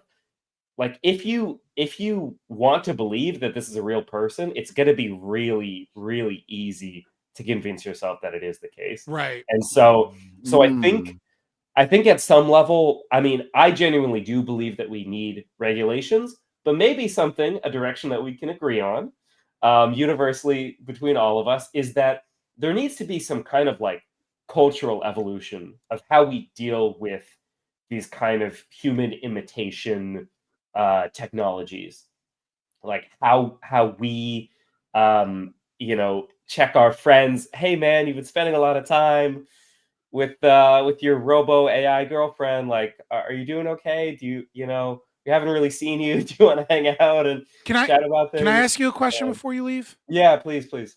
And we should like, meet yeah, up my DMs are open. Yeah. My question is this, obviously it's not perfect, exponential like we thought, where, Moore's law is dead kind of the meme, right? Yeah. But setting Moore's law aside in terms of mathematically, like, do you feel that within previous generations of humanity that culture and generational change was able to adapt in technology in a way that we're as humans and just the cycle of our birth and new generations that grow up with new technologies are like lacking in, right? Like when you look at the pace I mean, like, you have Gen Z, right? Like I'm a millennial, right? And I'm smack dab in the middle of millennials, 1990. And so I lived before the internet. Yep, same. Right? Or I mean, technically speaking, the internet was out long before me, right? But before the AOL. mass proliferation of the internet, right? And then I look at Gen Z, and like they're coming in like right as the internet is becoming a thing, and they're already having to grapple with AI, LLMs. Yeah. Maybe they have to grapple with AGI, who knows? Like, that's a separate like, do you think we're at a position now where like the traditional 15 to 20 year generational shift simply cannot keep up with the growth in technology, that like the problems that come almost require a new generation to go, okay, boomers, like, we get this, we grew up in this world, we can do this, but like 20 years is way too fucking slow to be able to deal with this? Yeah, I think how we culturally like adapt and teach and disseminate is going to have to evolve, because for the last 10,000 years it's like, okay, my parents didn't have bronze, we've got bronze, but like, there's a lot that they could teach us about whatever, just copper, that a lot of that translates. Now it's like within every few years there's these kind of like revolutionizing things, and it's like, I mean, I'm in the same boat where I grew up before internet was just a thing, and now kids are growing up with just like this separation of devices and technologies, and it's like we had the ability to conceptualize. It's like you had a computer that might not be networked, and then you had a computer that was on the internet. Like, nowadays kids are growing up and it's like you have a phone and it's connected already to everything everywhere all the time. And so we can't conceive what they're going through. They won't be able to exactly like verbalize what they're going through or conceptualize or communicate to us exactly. But somehow we're going to have to figure they'll be able to train the AI to figure out these problems, right? Ooh. Or make them worse. Why don't we do this? I think we've reached like a natural ending. I think Socrates had a good period on that. So why don't we wrap up here? I'll give Socrates an out first. Before that, guys, if you and gals out there, if you've enjoyed the content, consider supporting the channel. Follow the channel if you haven't done so yet, right? On Twitch or YouTube. There's no girls out there. There's no girls out there. It's all dudes You watching could just this say right guys now. and girls as a. Oh yeah. So yeah, that was a waste of time, waste of breath, really. But But if you enjoyed, right, whatever's in your pants, right? If you enjoyed, any or of this, outside of your pants. You're saying gender or is outside defined by of your what's in your pants, pants, or Brian? outside of your pants might be down, you might be drunk, right? Consider supporting the channel in any way that you can. Again, follow the channel or whatever. Consider subbing to the channel. Help keep this channel up and running. We do appreciate it if you do. But I'll give an outro to all these amazing individuals, so I'll wrap things up. Again, I'll start with Socrates. I know you're fading here, buddy. All right, yeah. Thank you so much for having me on. And this was a really spirited conversation. I heard from a lot of perspectives. I mean, I think we all agreed that this technology is like bad. It's probably bad for people, and probably mostly bad things will come of it. And any good things that come from it will only come after kind of a lot of dissection of what went wrong. And if there's anything good that can be salvaged from this kind of shit pile of a sci-fi dystopia that's emerging around us. I think we all also agreed that like a lot of these technologies themselves are not inherently bad and absolutely can lead to good things, but we don't really like it that just kind of antisocial opportunists are the ones at the helm. How exactly we wrest control of that, maybe we disagree, whether that's by creating alternate companies that do it in a more ethical way, but also outcompete them or something. I'm not sure yet, or through some kind of regulation. But yeah, that's all I got. Fair enough. Thanks so much, Socrates. I really missed you. I'm so glad to have had you. I'll send you more invites. Hopefully, we can get you back on. I think that even being under the weather, right? Like you were an MVP, honestly. I'm doing my best. And so we can only fear what will happen when you're 100%. But seriously, thank you so much for being here. All right, thank you so much. Love you, Brian. Take care, guys. Have a good one. Bye. Let's go to our friend Scott. Scott, thank you so much for being here. I really appreciate. I usually give you quite a bit of conservative backup, but not today. But unfortunately, yeah, I went hard this time, but mostly because it was like, okay, I'm pro AI. Everyone else kind of seems to be against it in some form or fashion or another. You were hiding your power level all along. You know, oh, dude, I can go 10 times more if I wanted to be a dick. You know, but. I just wanted to give everybody a good Scott fight. Wanted to be a dick. Okay. But Scott, thank you so much. Hypothetically. Yeah. Yeah. So in the fantasy world. Yeah. I am Fabian Liberty on YouTube and X if you're looking for me. Yeah, I appreciate these. I love talking AI. It's a frontier of I wish I had more like tech nerd knowledge, because my superpower as a libertarian is being the only not autistic libertarian in existence. But unfortunately, that means that like I lack the capacity of understanding all of the intricate pieces of like crypto and AI programming. And people were like, "Oh no, it's cool. Just watch this 7-hour breakdown. It's pretty simple, bro." And it's just like, I don't get it. Like my education is in psych and sociology and minor in religious studies and counseling, not fucking that shit. But yeah, in summary of my argument, I don't think this company is likely to make a good product. I think it's a bad product. I think it's a dumb product. I think it's not that helpful. But I think a market should have that. I think we're living in an AI bubble. And I think the reason we're living in an AI bubble is because of malinvestment, government investment, right? Which I think is a really, really bad idea in this space. But also just fiat currency creates a boom and bust cycle that, forces the economy to have recessions and growth spikes instead of proper investment. And I think people just don't know what to do with AI. They know AI is going to be big, but they don't know where to put the money. And so they just kind of throw money hoping that, the lottery does the right thing. And I think this is one of those ones that just is a bad investment and a dumb idea, really more than anything. I don't think it's going to help too many people, and I think it's silly.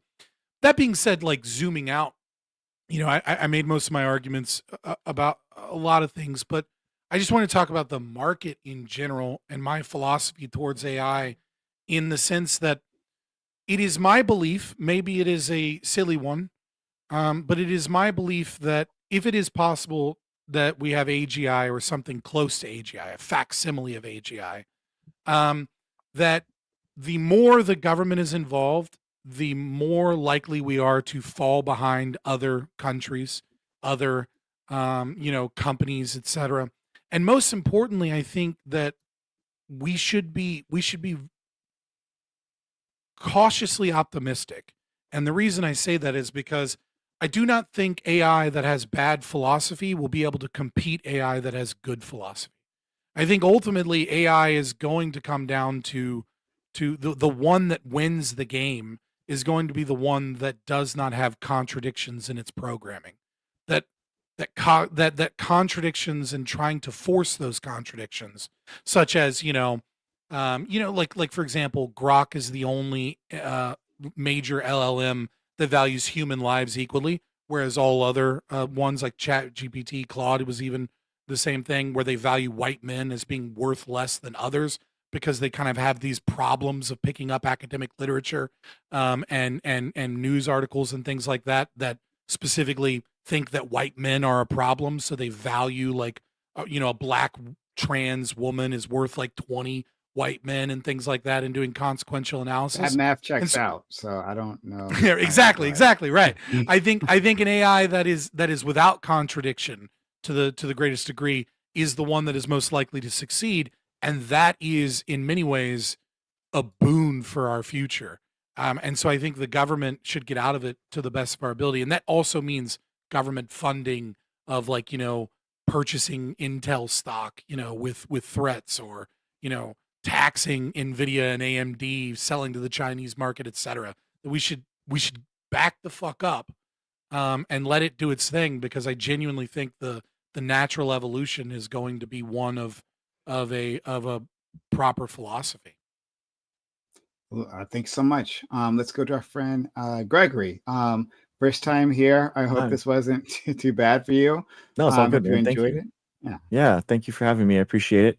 I think it's interesting. Scott said that, considering that a lot of the tariff restrictions that the Biden administration put on the GPUs that NVIDIA was selling to China allowed the market for these AI companies to even develop, right? And Facebook, and everything else, Meta's the same thing, but you know what I mean? All these Claude and anyway, all these models have grown because of restrictions on the market. But I think that our economy right now, especially in the last year since like April, there's been so much money that's been going into it, and AI specifically, because these are the biggest companies in the world. I don't see it being like a bubble like the NASDAQ was in the late 1999 with the dot-com bubble, because basically then it was like pets.com being the biggest company in the world, and now it's like we all know that Nvidia and Apple and Google and Netflix and all these companies, they're already the Magnificent Seven, they're called. They're already the biggest companies in the world. So them developing more tools to be more profitable is only going to behoove them better. I obviously there's going to be some type of correction at some point, but I don't see it being a massive bubble like the dot-com bubble was. But the problem that we have is that these companies, as they grow larger and larger, they're just mega and bigger monopolies, and we desperately need some way to rein them in. We need to have some type of TR trust busting moment where we kind of break these companies up, and Google is kind of disseminated in several entities, Amazon's several entities, so that people can actually try to imagine if you had a GPU idea or something, you're not going to be able to compete, or have a even with strong IP. There's just no way. That's all going to be to smaller and smaller, fewer hands. And I guess my point is I just don't want those fewer and fewer hands to be these large corporations that just have no checks and balances on them, because they're the biggest companies in the world, and the politicians don't even know what they're doing, so they can't regulate them. So I think that's just like the dystopian future that I'm worried about. Thanks so much. And where can people find you, Greg? Oh yeah. Thank you.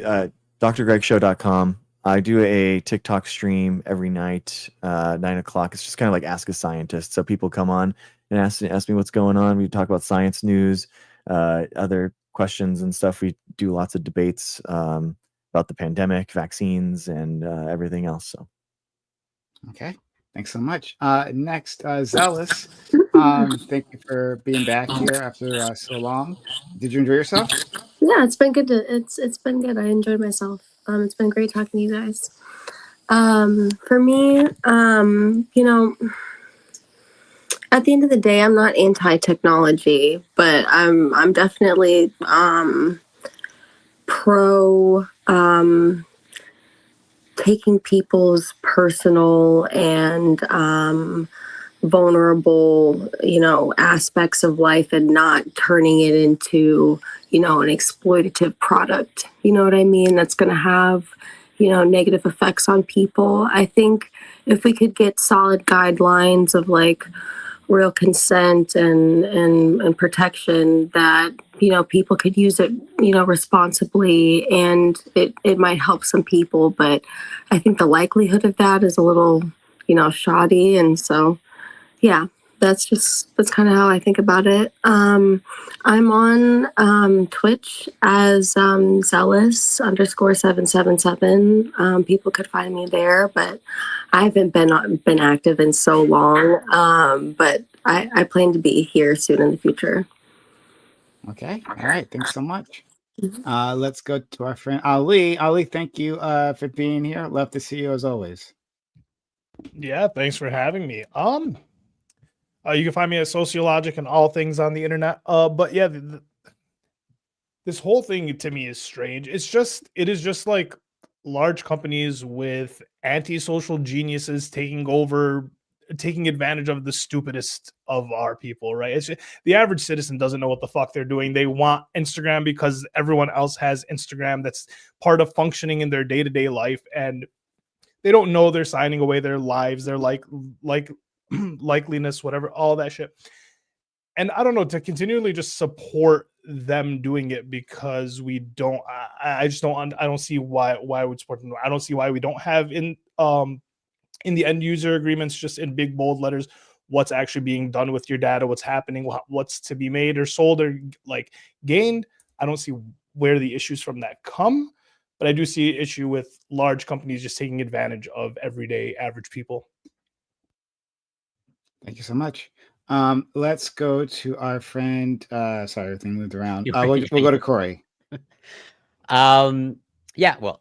So overall, like when it comes to AI, well, I use AI, but at the end of the day, okay, like I think overall we should be prudent and hopefully wise in how we sort of like implement these tools, and what we choose to, let's say, replace things with AI with, where as let's say, for example, as much as I use AI, okay, on my Substack, of the limited articles I have there, I have not used AI to write any of them. Although not that you'd be able to tell, because you can't actually tell when AI is being written or whatnot.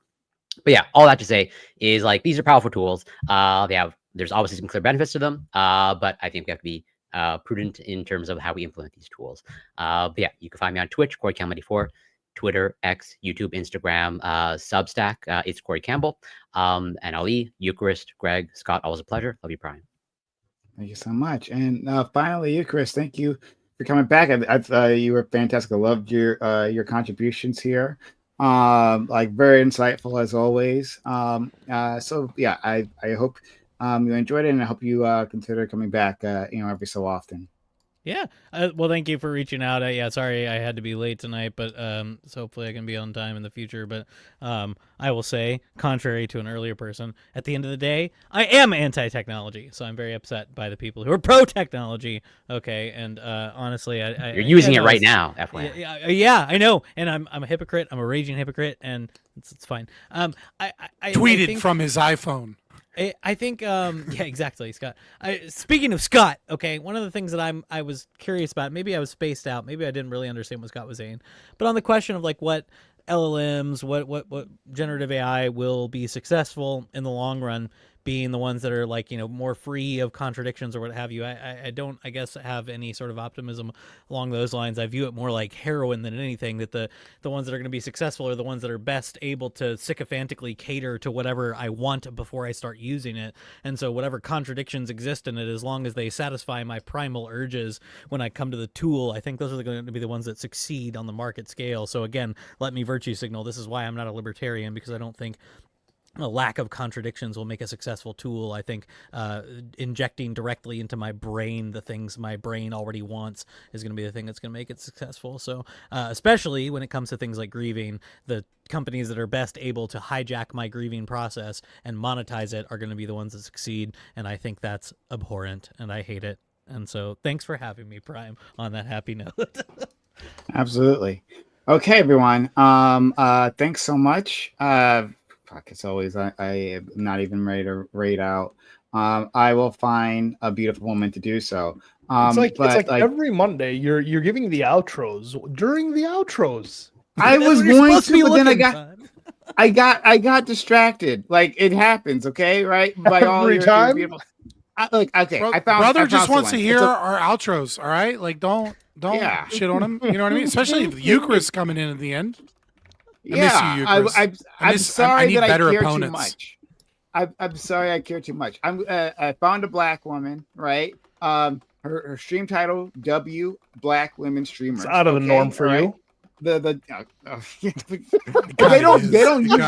usually at the top of like my recommended here. Okay, all right. I'm finding random people. They're usually not at the top. We know what your algorithm is curating. We know what your. Yeah, I was about to say. I was about to say we're finding random specific white women. I feel under attack. Oh my god! But we're going to read out to this individual. Thanks all for being here. It was a lot of fun. Just waiting for this thing to actually go. White women in the chat. We're out. Thanks so much, everyone, for coming. Eucharist, if I can clarify for you for just a second. Oh yeah, please. I do think that you are right in terms of the market, in terms of like LLMs marketed towards people for their interpersonal or their personal use.